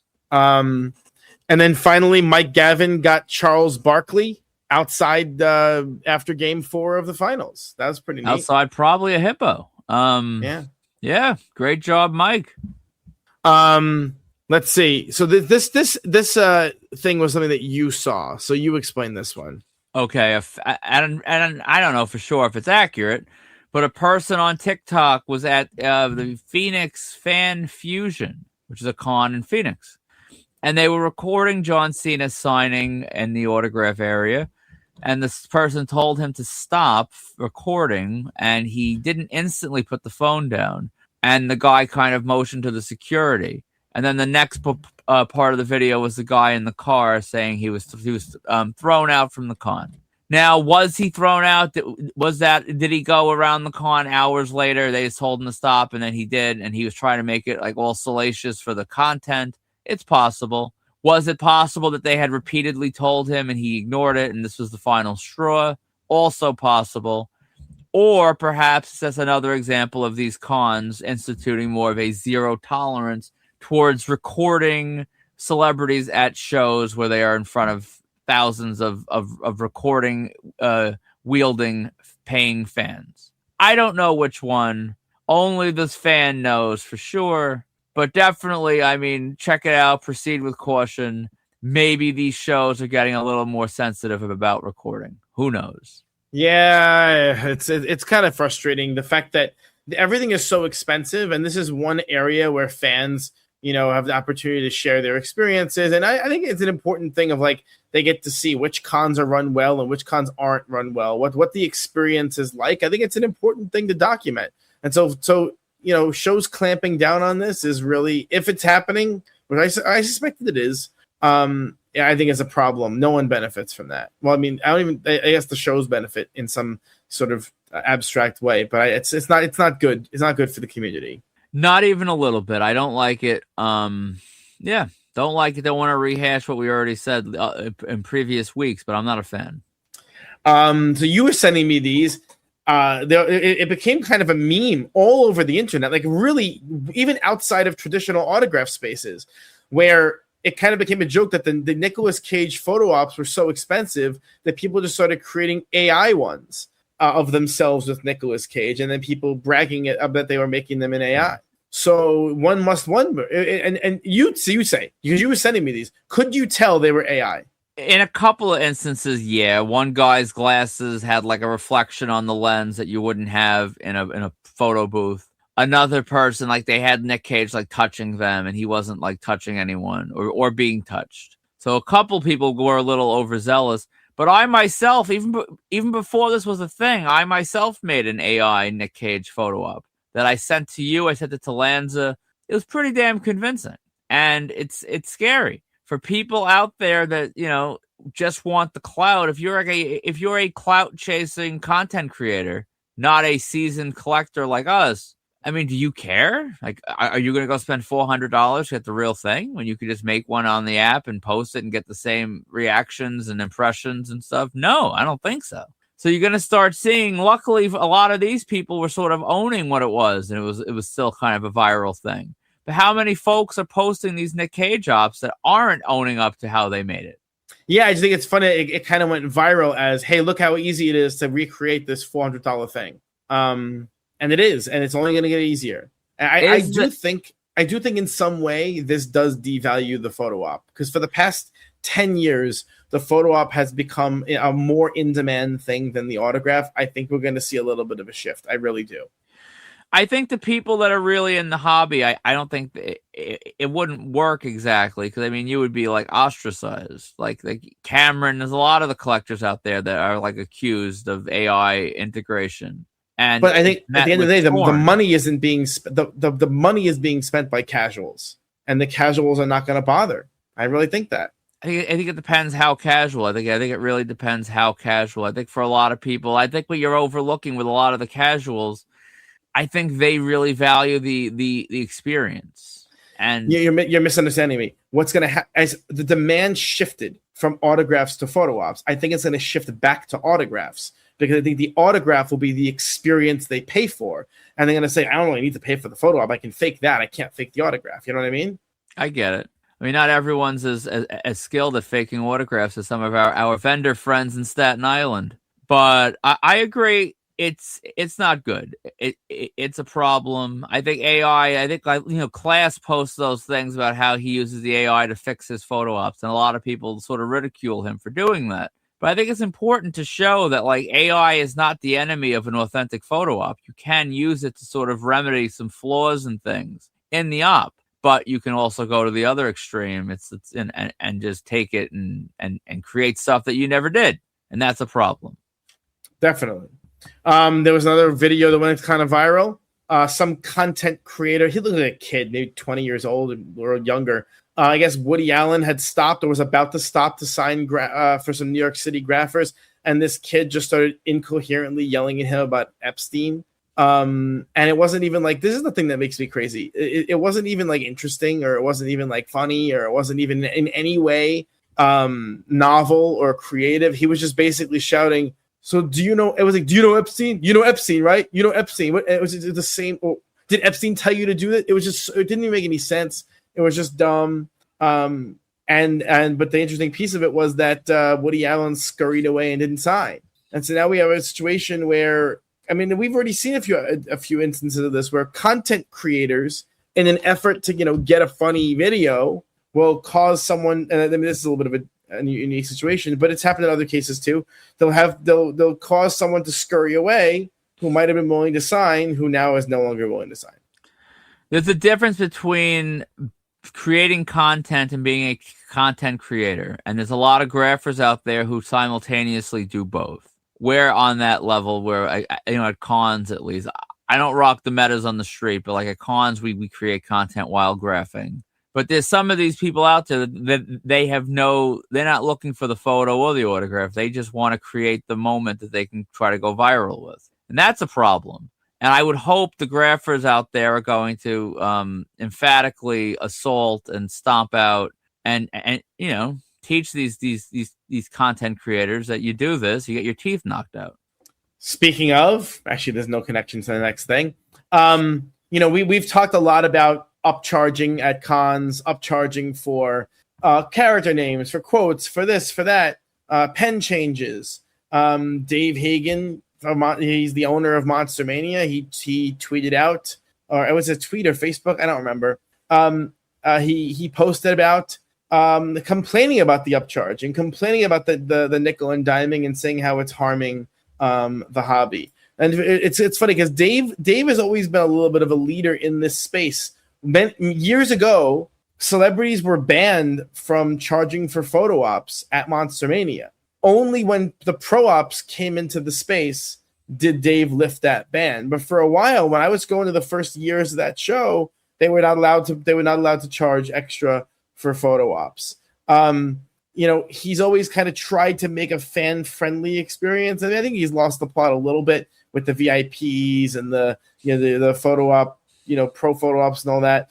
But he's an important voice in the space. So for him to talk about kind of the ridiculousness of the nickel and dime upcharges is significant, I think. It's significant, and I gave Dave a lot of credit before, and I'm going to be a little critical of him here. I think it sort of shows a little bit of his losing grasp of like the current pulse of the industry.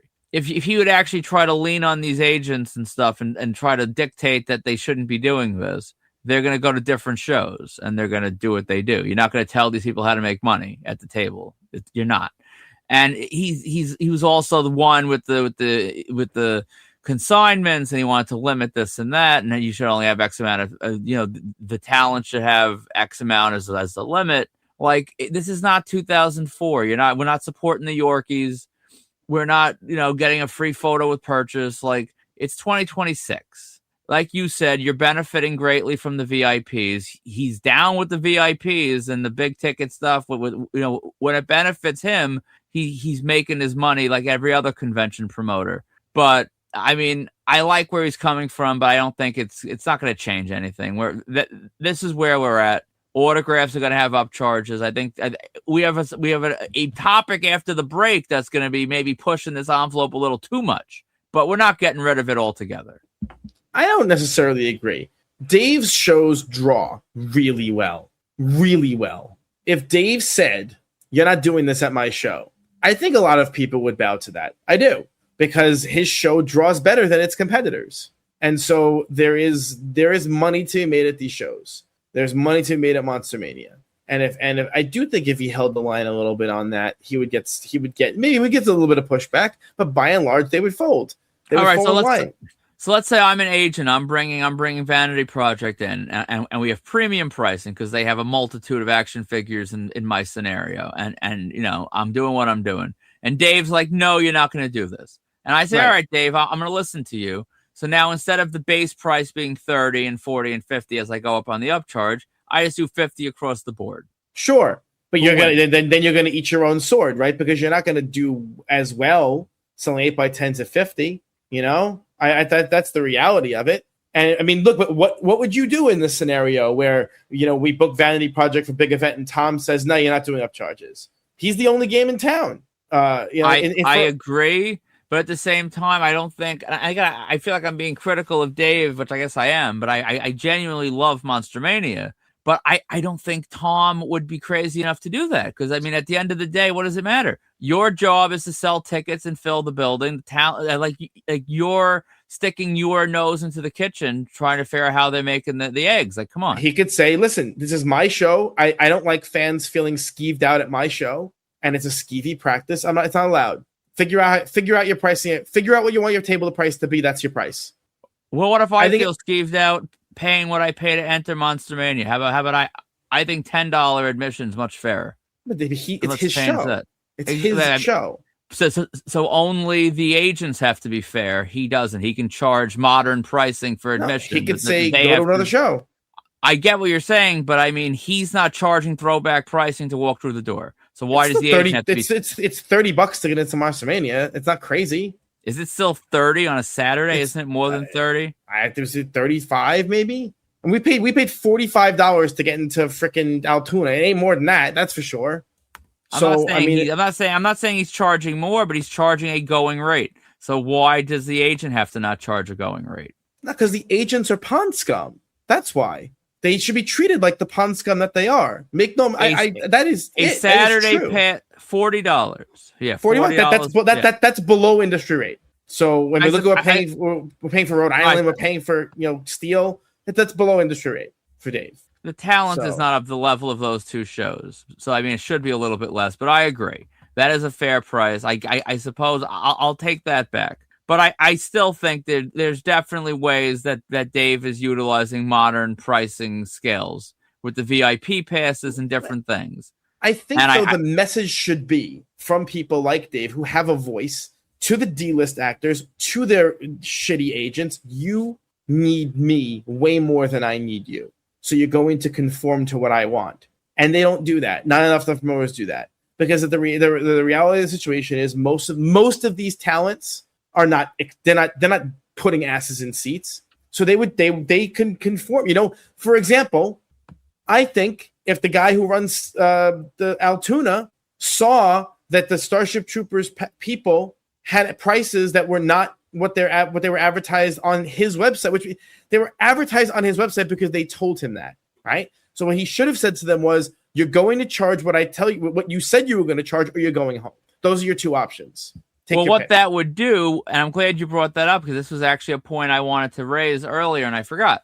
If anything, this just affirms why so many promoters don't even get into the weeds on pre-announcing pricing. Because they're scared. Then you're going to go put a gun to this guy's head and be like, you can't charge what you want to charge. I can do whatever the hell I want. I'll leave. And then people are going to be pissed and ask for their money back on the admission because the talent's not here and they all walked out. And I'm going to trash you online. And they don't want to get into it. Casper, I'll use Casper as an example. Number one, he's not walking out of that show because he goes from making 10 grand for the weekend to zero. Number two, what is the basis for his trashing the guy? He could try, but the guy's response is easy. You told me you were going to charge X.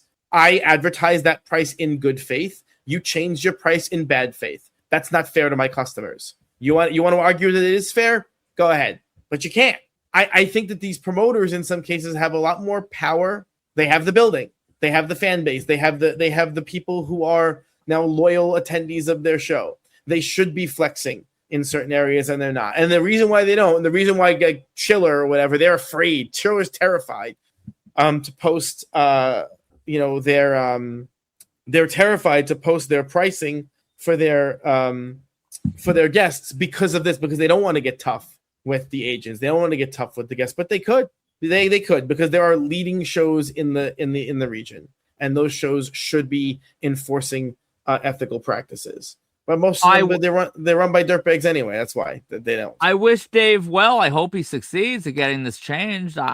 If it seemed like I wasn't on his side, I am.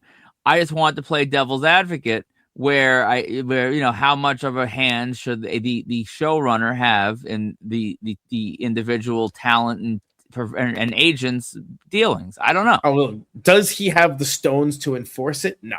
He gave up on the photo op thing years ago. I think he's blowing hot air. My point is, if he made the decision to enforce it, what do you think, Kane Hodder's, I'm never coming to your show again? No. The guy's begging for scraps. He needs it. Did Danielle Harris going to suddenly stop coming? What else is she going to do? Set up her own show? I'm going to set up my own show that allows me to fleece people. No, they're not.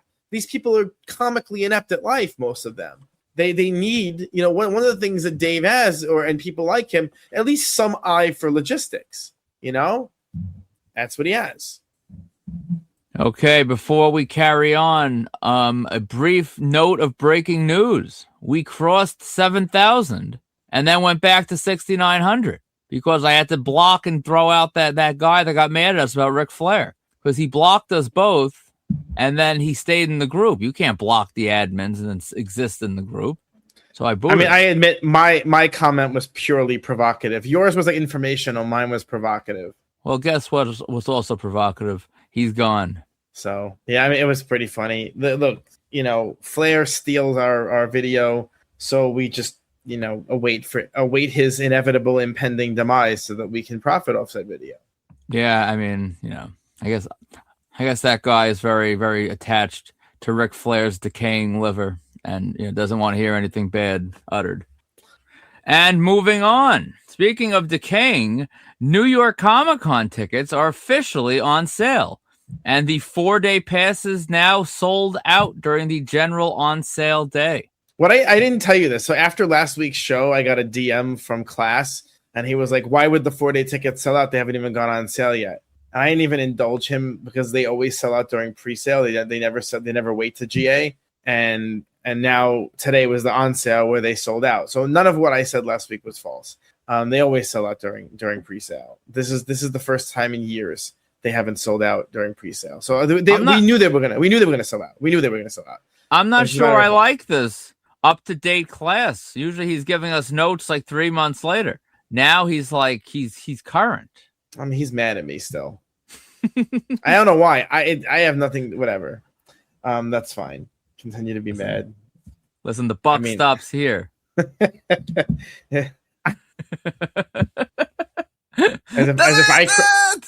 as if I created the show graphic. Anyway, yeah. So I believe we're gonna see at the end of the day, will New York Comic-Con fold? Not for a while. Are we starting to see a little bit of a decline? I think we are.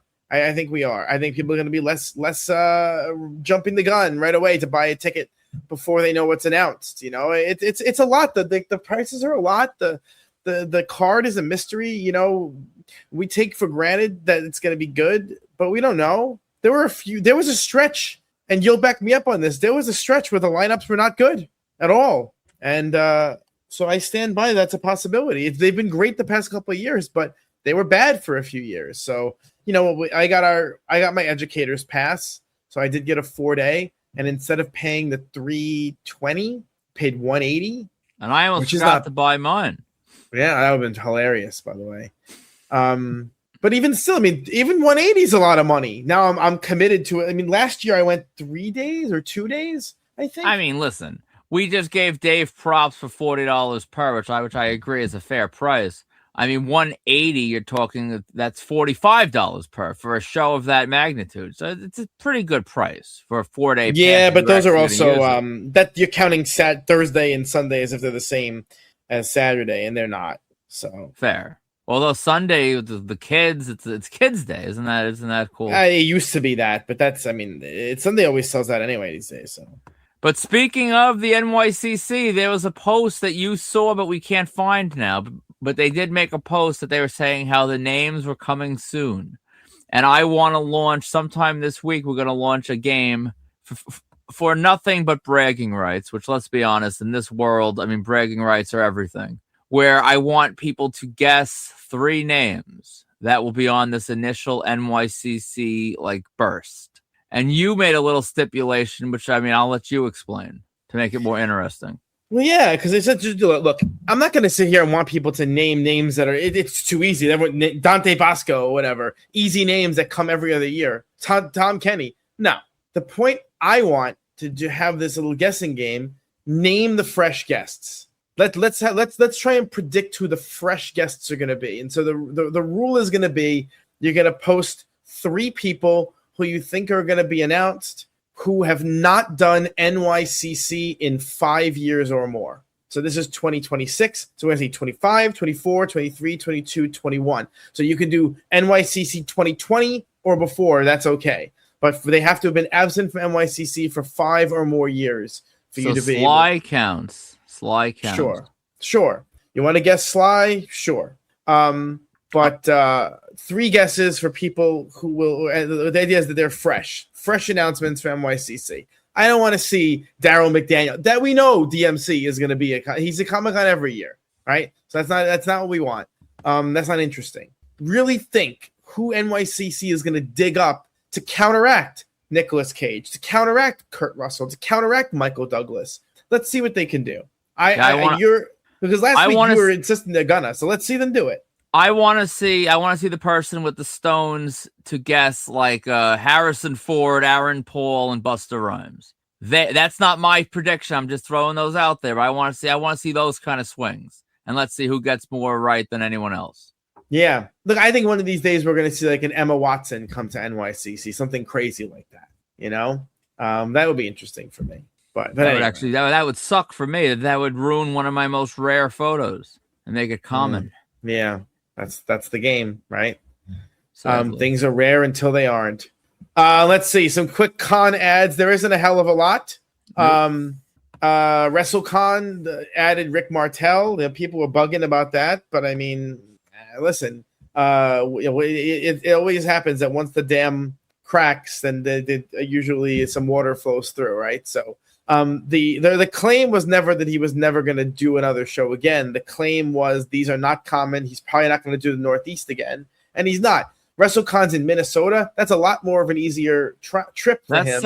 That's Southside Canada right there. So right, it's a lot easier of a trip than elsewhere. So it stands to reason he'll do that. Maybe one other one, whatever here and there. The point is deals will become much more few and far between.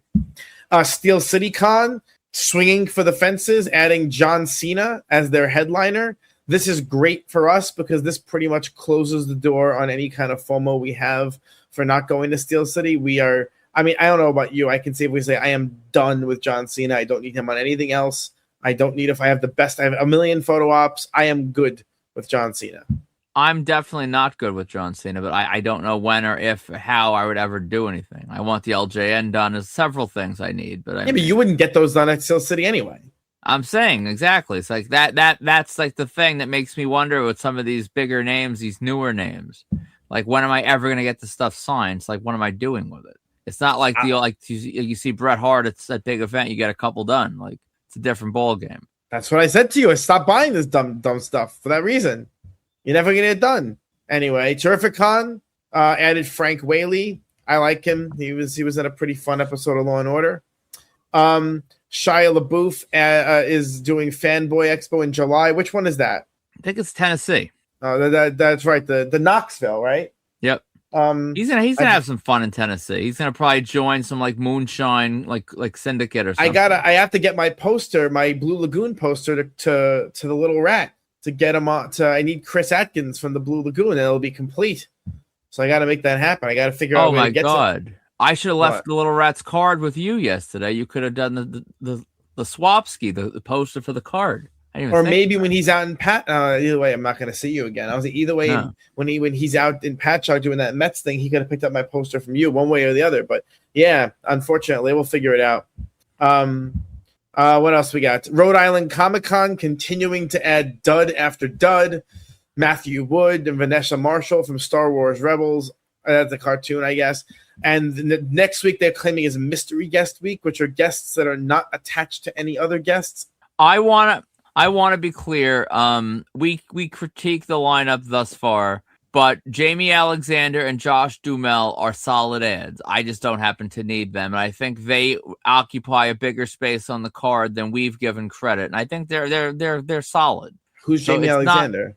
From Thor. She was in Blind Spot. She's a Marvel name. She's perfect for cons. Very friendly.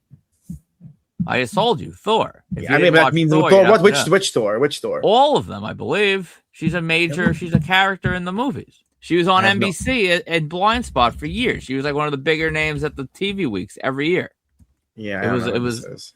What is Blind Spot? Is it a TV show? Yeah, for 5 years on NBC. I've never seen it. It wasn't a smash, but I mean, it was good enough to keep getting renewed. Yeah, no, yeah. I think Thor is doing a lot of heavy lifting here. Lots of stinkers in here. So all she needs is Marvel. Most of the Marvel people are stinkers in Marvel. That's sort of what they are. Yeah. So she's bigger than we're giving credit. I guarantee you she's going to have a nice, healthy line on the ice. But I still hope for more because, I mean, there's not much more I'm getting beyond Patina Miller, freaking Michael Douglas, and, some odds and ends. So we need more. Hopefully. Yeah, we do. And Don Bluth is like 90. Who knows if he's even alive in November? So we can't count on him too much. I know. You know what I do, though? I'll be honest with you. If there's not a lot of good ads, I'm going to spring for something expensive from Don Bluth. That's what's going to happen. So I gotta get the sketch. You gotta. How about you beat the Little Rats autograph? Yeah, what I'll do is I will get something expensive. That's because I got to spend the money somehow. So either I'll get something expensive or they'll add some good guests. Because right now they've added nothing for me whatsoever. Because I'm an anti-Marvel, as you know, I have no interest in that. So it just does nothing for me. So I'm hoping that we do some better. We do something better. But I root for that con. I love that con. What else? They're doing. This is a funny thing. They added a Bronx Tale dinner. In New Jersey, they added Lilo Brancato before people have a conniption about it, which they might. And some other people. But incidentally, they don't have what's his face. I'm assuming there's something with Lilo, and maybe they don't actually want to be together. Lilo and hell's his name? The guy that you hate, even though you claim you don't hate. I don't hate him at all. I find it ridiculous. He's done one thing in his entire life, and he just milks it. And he milks it like he's somebody special. It's just ridiculous. Chaz Palmentieri. Yeah. I'm not going down there. It's a busy weekend. But Bobby Capone, who's been in the news for us and the news in general, I think is probably the one promoter that's not going to bend to the complaints about Lilo. I think Lilo's booking is safe. Yeah, I mean, he's a fellow felon, right? Yeah, I mean, listen, Felon Con, might as well. Fanatics Fest confirmed, even though they added Roman Reigns, that he won't actually be doing anything of value. He'll just be physically in the building. So that's good for him, I guess, to get paid to do nothing. I really wanted that upgrade photo op where I'd be acknowledging the tribal chief with the finger in the air. They also added, I think, a big name, Floyd Mayweather, who's doing combos, which is great. CM Punk, whose autographs and photo ops they just put on sale without announcement, and they sold out immediately. So sucks for you because you wanted a Punk autograph, right? Yeah, I was gonna get them on the Mattel Retro. That they actually look good now. They're like really good. And it was on Sunday, which is my empty day. It would have really worked out perfectly. A nice way to spend another $250, but it sold out while I was making towns, brother. So do it. Yeah, you had tried to push me to attend on Saturday for Floyd Mayweather. The thought had crossed my mind, but I'm not buying a very expensive admission to this overpriced show just for Floyd Mayweather. I've already passed on other shows with Floyd Mayweather. That's the kind of thing I would, if he was at a show where I would get him. I'm not making a trip, and I'm not adding an extra, very expensive admission just for Floyd. You just have to acknowledge the idea that you skipping Fanatics Fest is an internal struggle. This is not Fanatics Fest driven. This is you having some sort of a grudge with Michael Rubin, and you just don't want to go.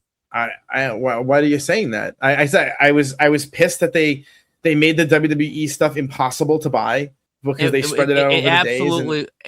You're saying two different things. Impossible. It was impossible. It was possible to buy. Very possible. It was just spread over different days. I mean, idiotic to buy. Idiotic. Wasting money on admissions to days I wouldn't want to go instead of at least having them somewhat consolidated to be able to make it happen. And also the whole multi-drop system with having to wait and then selling out one set and then dropping them again, and it's stupid. I have no interest in it. I have no interest in going in there. I'm not disagreeing with you, but I'm just saying Floyd kind of fit that bill. Like, if they had a big, you've kind of won him, not enough to get him other times. I will agree with that, but I think you just don't want to go for very real reasons. I don't think you're wrong, but I just think you just don't want to go. If they would have added someone, if Roman would have been on sale, you wouldn't have been thrilled about it. No, I don't want to go. I don't want to go. So, but I would have gone for Roman. There are a few names I would have gone for. I would have gone for Brock. Sports wise, that's probably it. If they added an interesting celebrity, I really am turned off by Fanatics generally. Man, I didn't go in for Costner. I was enough already. I hate going in on multiple days. It's so annoying. And I feel like NYCC at least has like different things to do. But at Fanatics, it's all bullshit. Yeah. It's all stupid. No, it's all card breaks and stupid stuff. And most of it's just dumb. I did it last year. I covered the whole floor in 15 minutes. There's nothing there. You didn't play around the world. That was fun. You could do it at the street corner for free. Why do I need to go there for that? It's a waste of time. It's just a waste. It's wasteful of my time. Even like they had the PSA exhibit with all like the rare cards and stuff. It was like 5 things. It wasn't even like a real museum quality thing. It's everything. I feel like it's very half-assed. Everything that con is half-assed. I agree. Museum. But con is it's a half-assed con. That's my story, and I'm sticking to it. The store isn't great. Every aspect of it is sort of half-baked. A half-baked con that every single year has a top 2 lineup in the country. Has a $1 million budget. Yes.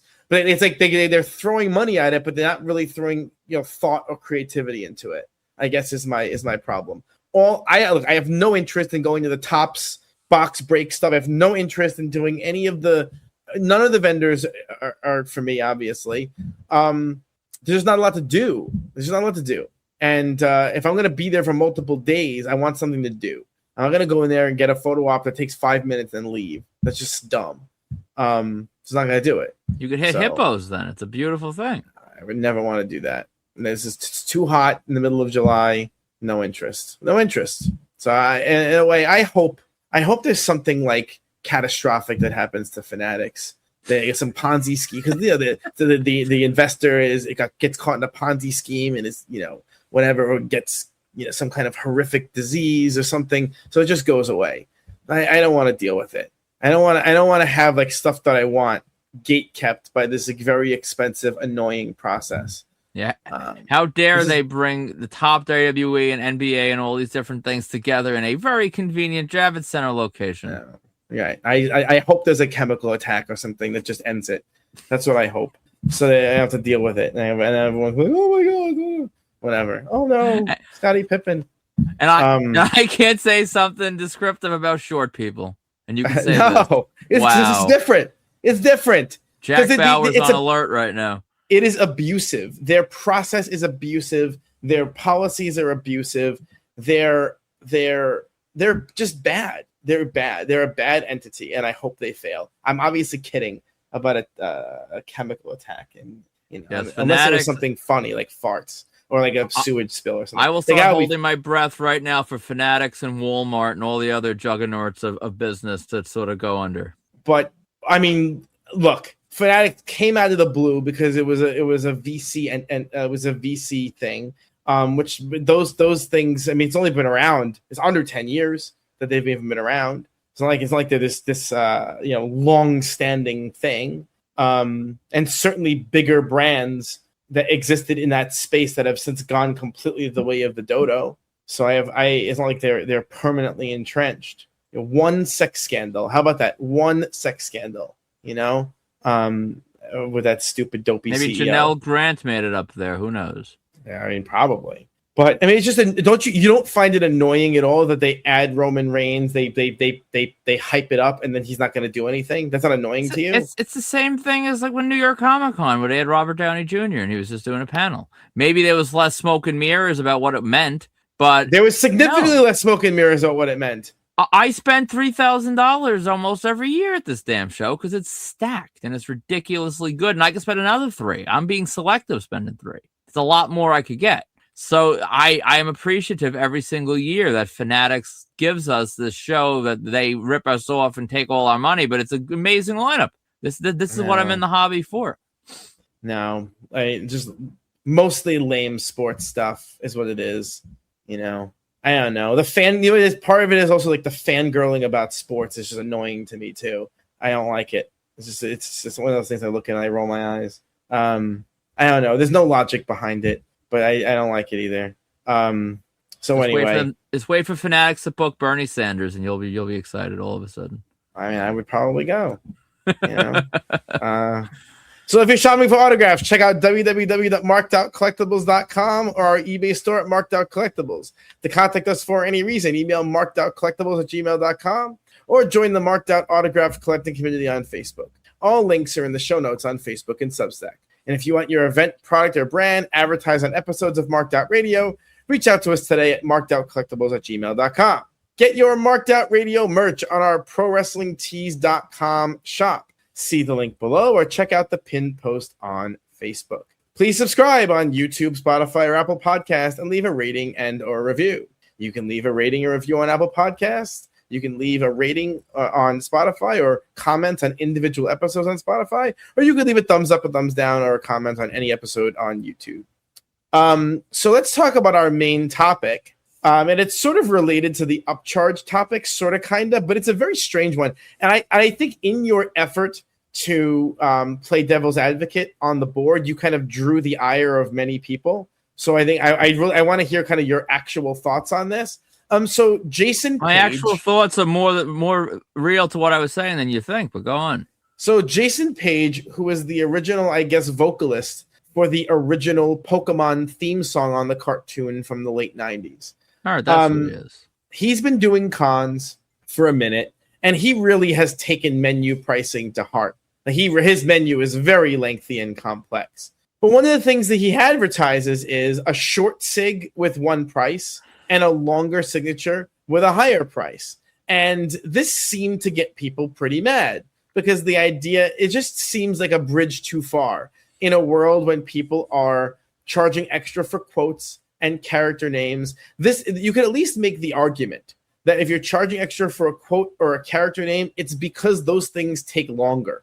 Doing a full signature versus a short signature doesn't really take any longer. It's the same amount of time. So there's no real reason other than just pure fleecing of your fans that you might want to be doing this. So you defended this practice. I did. I want to hear a more sort of fleshed out defense of this. I think the argument that the signer should be giving a maximum effort for every autograph for every fan. I think it's extremely, you know, gumdrops and rainbows, and that's not what people do. But despite the fact that that's how the way it's always been, that's not how though. That's not how it's always been. People give a consistent graph at the cons. Yeah, consistent, maybe consistently yes. bad. Nicolas Cage was consistently bad. All right, so at least it's consistent. You wouldn't rather have a little guarantee that you know what kind of graph you're getting? We don't know what Kurt Russell's going to give us. He might give us some short graph crap. And we're out the money. The whole point is that's not what this is. This guy deliberately kneecapped his own graph for the purpose of upcharging a better one. You're changing the directionality of how this goes. I'm not changing anything. Sure it is. You're saying that he normally did a crappy one, but maybe he'll upgrade it for the upgraded charge. The opposite is true. He's handicapping it for a lower price, more or less. Do we know if the full graph was a standard graph or the short graph was a standard graph? What was his norm? I'm pretty sure the norm was the longer one. Because if you look at his older graphs, they're all the longer one. Is there a chance that perhaps the shorter graph is just a cheaper option for people that it's more budget friendly, and the longer graph is just the going rate?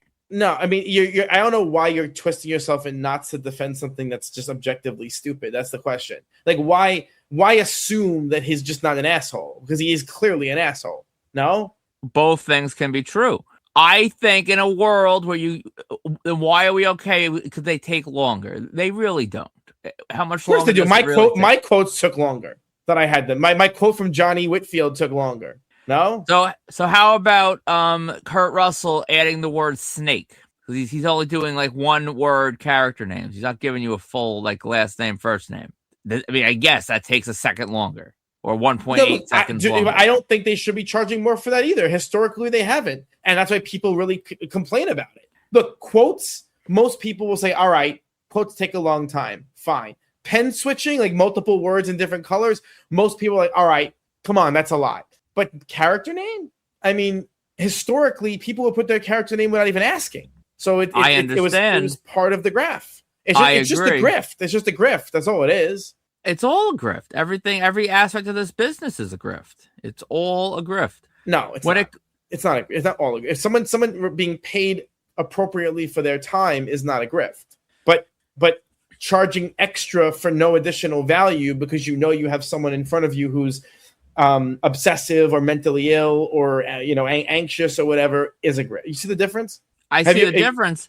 But let's be realistic. If you were in front of Nicolas Cage and you wanted an autograph and you were seeing what he was giving people, you would have not spent $50 extra to get the graph you wanted?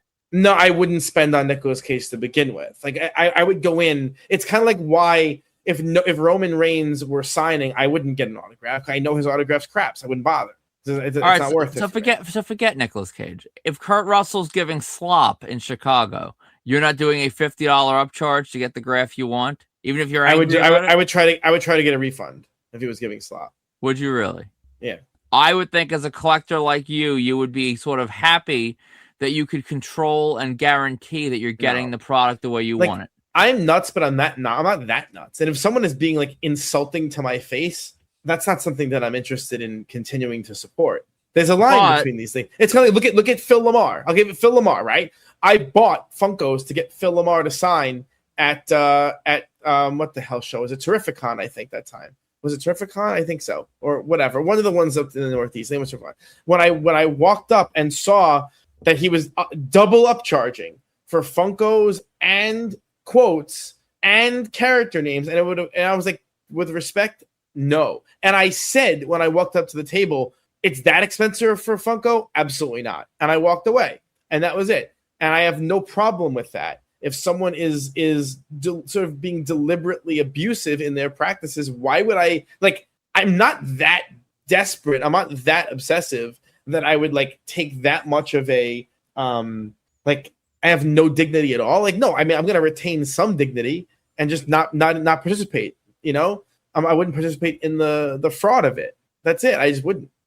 I'm gonna use Ted, your friend Ted, as an example of the idea that this seems exploitative, sure. But if you took a con goer from 15 years ago and dropped them like we did Ted, who hasn't been to a con in many years, he was looking around, mouth open at all the things going on. This is that much. They charge more for this. He saw, and I don't want to put words in his mouth, but I saw a person that I think was reacting a lot. There were things he didn't want. He did not get the photo op with Christopher Lambert, who was a top one of his, because he was still in the idea that should be free. And that's how it used to be when he went to shows. So we've all sort of gone along with this game, with this grift. This is what it is. We're paying for things you never would have paid for before.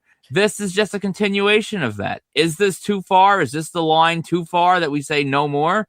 Maybe. But at the end of the day, I think it gives you more control over the product you're getting. I'm spending, if I get 2 autographs from Kurt Russell, I'm out $850. And if he decides to give me shit, I'm out $850 and I have shit. I'd rather be out $950 and know this is what it's going to look like to the letter. This is it. This is the quality of the signature. He's not going to be hungover. He's not going to have a cramp. This is what he's giving me. So what if there's an extra charge to use your pen instead of a black Sharpie? Well, I mean, again, at a certain point, you have to. No one size fits all. You got to figure out where you get off the carousel. At some point, it's too much. I agree. But I think it's funny that there's so much outrage about this while we're waiting in line to pay for quotes, character names, and all the other. But I also think but you're sort of pretending that people aren't complaining about those things. Also, many people have been. You know, are they complaining with their wallets though? Not really. I think they are. I don't think they sell as many quotes. I think the truth of it is, in speaking to people who would know, they don't want to do quotes and stuff at the table. They don't want to do it. So the way that I kind of had this idea with Tom Kenny also with the charging for the tattoos. They don't want to do it. So the way you discourage people from doing it is you charge them more for it. And this way, if they want to do it, all right, fine. And so, you know, if you look at it from that angle, maybe the guy doesn't want to sign his full name. So so he'll charge a little more. I mean, at some point, you have to say to the person, listen, you're being abusive to me as your fan. I'm not going to indulge in this. And I think they need to hear that directly. You know, you want to charge me extra for this thing, that's abusive. I'm not paying for it. There have been plenty of instances where people have complained about pricing at the table, and they changed the price for them at the table. You read reports on Marked Out, you see it happening with some degree of frequency. Some says, I don't have the money for that. That's too much. And then someone just does the quote anyway.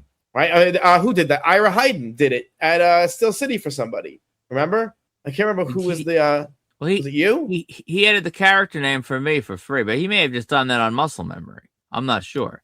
But I just think this ties into the Dave Hagen topic from earlier, where it's great to try to give these people resistance. I think I'm all for it. People accuse me of being a sellout, which I mean, possibly. But at the same time, we weren't playing any of these funny games at our tables. I mean, I don't think I'm really a sellout in that regard. But I'm aware that there's only at a certain point when you make all these big claims, eventually a bluff is going to get called. And are we as people going to walk away from these tables as a result of a little too much stretching of what we're willing to do? I don't know.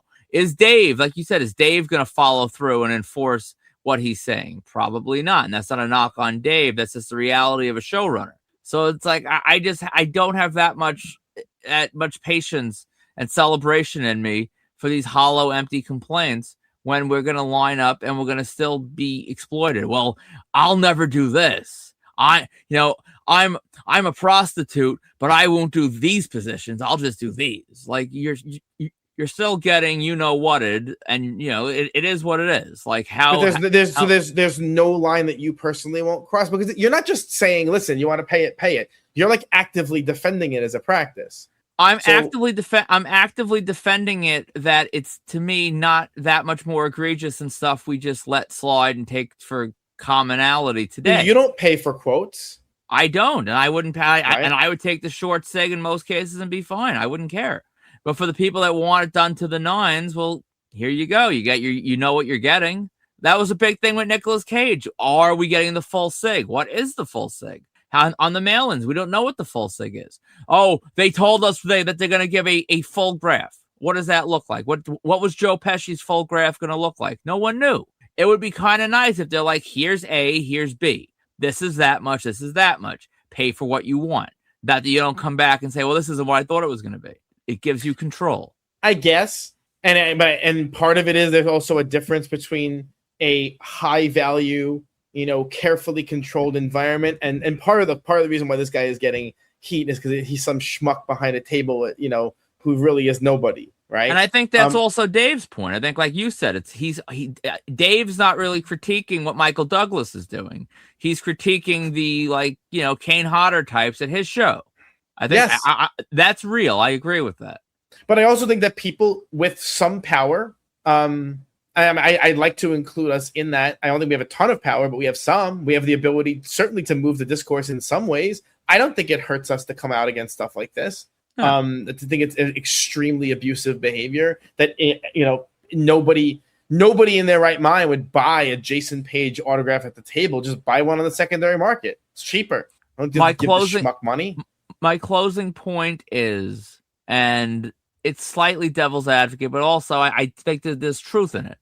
The talent exploiting the fan, I think, is also sort of a reaction to the fan exploiting the talent. People like you who would say, here, write this 9-word quote. Here, write, and this isn't one of your moves. I'm moving on from you. Here, take 7 different pens and give me a multicolored graph. Here, do this. Here, do that. And then they go throw it up on eBay like you used to do and make a profit. Good for you. But that type of thing, if this was a old 8x10 and a black Sharpie, this wouldn't have been a problem. But people like you are creating these investment pieces on a fan-friendly price. And that's great for you, but it's not so great for them because, you don't want to be the one. You want to make your money. You don't want someone else to make it. And the business evolved. That's what happened with COVID. That's what happened with all this stuff. And it's us as the consumer wanting this high-quality thing that made them and enabled them to do this. And largely that is true, right? We went from having the industry, for lack of a better word, used to be filled with garbage product. Now we have lots of premium product, but we already have premium pricing for premium product. Like we've already kind of crossed that Rubicon that we can never go back, right? You're largely right that we caused this ourselves. That once there begins to exist a secondary value for some of these things, it's like wrestling. For the longest time, wrestling graphs, even like famous, even really good ones, had no real value. Only after COVID do they start to have value, And so there became kind of an understanding. No, these are actually investment grade, whatever that means, investment grade pieces. I just think some of these people are delusional in thinking that their products are investment grade. And I do think the fans need to push back on some of that and say, you're not, with respect, you're not worth this. And maybe I am complicit. Maybe, I walked up and paid Peter Facinelli his asking price, even though it was different from the website price. Maybe if I were, putting my money where my mouth is, I would have walked away after telling them, actually you were $60 on the website. This is ridiculous. You're thieves. I probably should have, thinking about it. But you get in the moment, your compulsiveness takes over, whatever, you get in that zone, or you need to get your stuff done. And we traveled all that way. You're going to travel all that way empty-handed. You're going to come back and be like, well, I stood on my morals. And then you're sitting on your ass for 8 hours in the car. So it's like, it's very true. And it's unfortunate that people do take advantage of people like that, whether it's the tattoo, whether it's the Jason Page, with short sig versus full sig. There's a variety of ways in which people are taken advantage of in these situations. I do think part of the answer, though, is to hold the actual talent accountable for this. The move, because we've discussed it at length. The move is to blame the agent, right? We know these agents are barely alive. They're, low IQ individuals who really are not making decisions here. This is the talent making the decision. And there's this army of people, whenever you blame the talent, who will turn around, oh no, the agent wanted this way. We know that's false, And I think it's important for people to be aware this is the talent making that decision and react accordingly. Knowing the talent made that decision, what is your response? And I think that's kind of the only way to push back on it. We joked when Mick Foley temporarily discontinued premium pricing. We joked with what the real reason was, right? Regardless of the real reason, he still did it. And I think it's important for people to make comments, to say in front of them at the table. That you're really charging a lot for that, huh? Can't hurt. See what they say. Push back a little bit. No one likes that discomfort that can occur, but it's important to say it. Look, Maxwell Caulfield, Johnny, Johnny Whitworth, they were 40-40-60. Johnny Whitworth was 40-30-60. That's very low on the pricing scale these days. You could have argued Maxwell Caulfield should have been higher, 50-50-80. He probably should have, with his line, he probably should have had the same prices as Starship Troopers. So there are still some people who aren't taking it to that next tier of pricing, there were no people at that con yesterday, not a single one except Michael Ironside, who was doing premium pricing, not a single one. Well, the Wolf Cubs were. What? They had all the gatekeep prices. You couldn't get the wolf without the owl. Yeah, but you know what I'm saying. You know what I mean. Yeah. I mean, there are still a lot of people who know this, who know they can't do that to their fans. And so I think it's important to make a comment when people do the right thing, and also make a comment when people do the wrong thing in front of them. Because that's the only way that you can. How else could you let your displeasure be known other than not getting it? And if you make a decision not to get something based on price, to say so. How else you could make your displeasure known? You could say nothing in the moment. You could go home. You could start a podcast, and then you could talk about it at length in a segment in that week's episode. Could do that too. Or rage post about it on Marked Out. Yeah. Or set fire to a bus. But I do think in the grand scheme of things, these practices probably have gone too far in the sense that you're going to see a rubber band effect at some point. You just will, because they've largely cleared out. I mean, you look at these cons, you're not seeing the people with wagons getting 10 things signed at the table anymore, right? To sell for profit. That's going out the window. You don't really see it anymore. So that that was the argument. They wanted to disincentivize that. So we're going to see that. And then what else will change as well? I'm not sure. So that's that. Do we want to do the questions, or do you want to punt for time? I think we punt. I don't want to get comfortable in 3 hours. This is close enough now. I agree. So what's coming up for us? I enjoyed the fact that before we went on the air, I asked you when the Josh Gates live thing was, and you had no idea. I forgot. I think it's this Friday. I think it's this Friday. Gun to your head? Yeah, what the hell? I don't have that much to live for. Sure. You, of course, are getting fleeced to the tune of thousands of dollars at Fanatics Fest, getting photos with people who have no concern whether you lived or died, which is fine. That's what we do every day. That's the way I like it. We are officially going to Chicago Fan Expo. The flights are booked. The hotel is not, because that was your task. It will be today. The flights being booked was my task. Done. Hotel. Did you buy your ticket? No. I'll get to that today as well. What are we waiting for? Got a very productive afternoon ahead of me. Okay. My ticket is purchased. Which ticket are you buying? Do you know? The 3-day or the 4-day, whatever it is. You have to buy the weekend ticket. It's cheap. We get in early. And then we, of course, in August have the Keanu Reeves Simple Plan. You're skipping something amusing. I forgot to tell this earlier during the thing. I was at work when you and I were running through this whole Chicago thing. So I had a couple buddies / coworkers in my room, and they said to me, like, oh, they thought I was doing something like truly important. So like, oh, we'll leave you alone. And I said, no. I said, I'm not working. And they're like, what are you doing? And guess what I did as a social experiment? I told them everything. I told them about the combo gods and how I skipped Philadelphia for Mr. T, and the combo gods smited me, and they made him cancel Boston, which punished an entire city. And I said how now I'm going to Chicago to sort of fight against the combo gods. And wouldn't you know, these guys looked at me like I was out of my mind. The one was like, it makes sense. Like he was like sort of going along with it. But I just needed to see how they'd react to like all the marked out like lore. And they thought I was nuts. So yeah, I mean, largely our trip to Chicago is to escape further wrath from the combo gods. It's an offering, basically. It's funny. So last night while we were driving home, Vinny was texting you about his exploits trying to do some street graphing. And it was just failure after failure after failure after failure, to which your response was? An offering to the combo gods. But wait, by Vinny, do you mean others? I mean others. That's such a funny thing because I was obviously his name was used during the show. I was trying to when you write the show write up, you wanted to leave a little mystery so people will listen, right? That was my logic. Was it worded clumsily? Yes, that was a function of me having no sleep at all and doing it. It was worded clumsily. I accept that. But the point is, you don't want to give away all of the stuff from the show, or else there's nothing interesting about the show. It's just a write up. It's like we're gonna AI generate the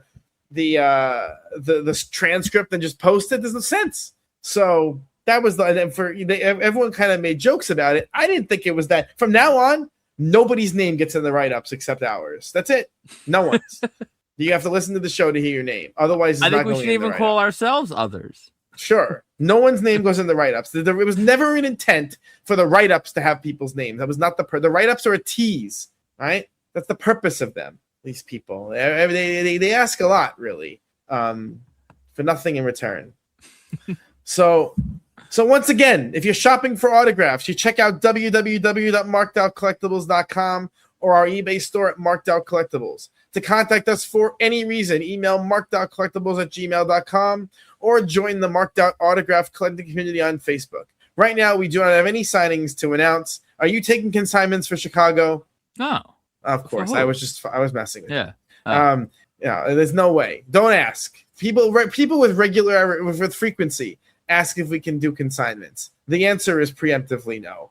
I don't want to do consignments. I don't even want to carry my own stuff. Now that I have all these things to get signed in Chicago, I'd like to hire a butler to to carry my stuff. That would be absolutely nice. A porter. I need Farnsworth Bentley. Farnsworth Bentley is probably out of work since Diddy's locked up. I'm gonna hire Farnsworth Bentley to come around. I need like a porter to go around, hold my poster open, whatever. Yeah. Anyway, that's that. We're very long here. I have a very long afternoon of editing ahead of me. We'll see how it goes. I don't. Right. I have a very long afternoon of procrastinating booking the Chicago hotel. Oh. I actually want to talk about next week my project for my posters. I think that'll be an interesting segment. I'm going to deal with the storage of my posters. Yes. But anyway, not for now. That's why I'm going to start working on that after we'll do. Yeah. After I do the editing for this. So, for markedout.com, Marked Out Collectibles, Marked Out Radio, I'm Sean. You forgot what your name was. I'm Dana. And we will see you next week.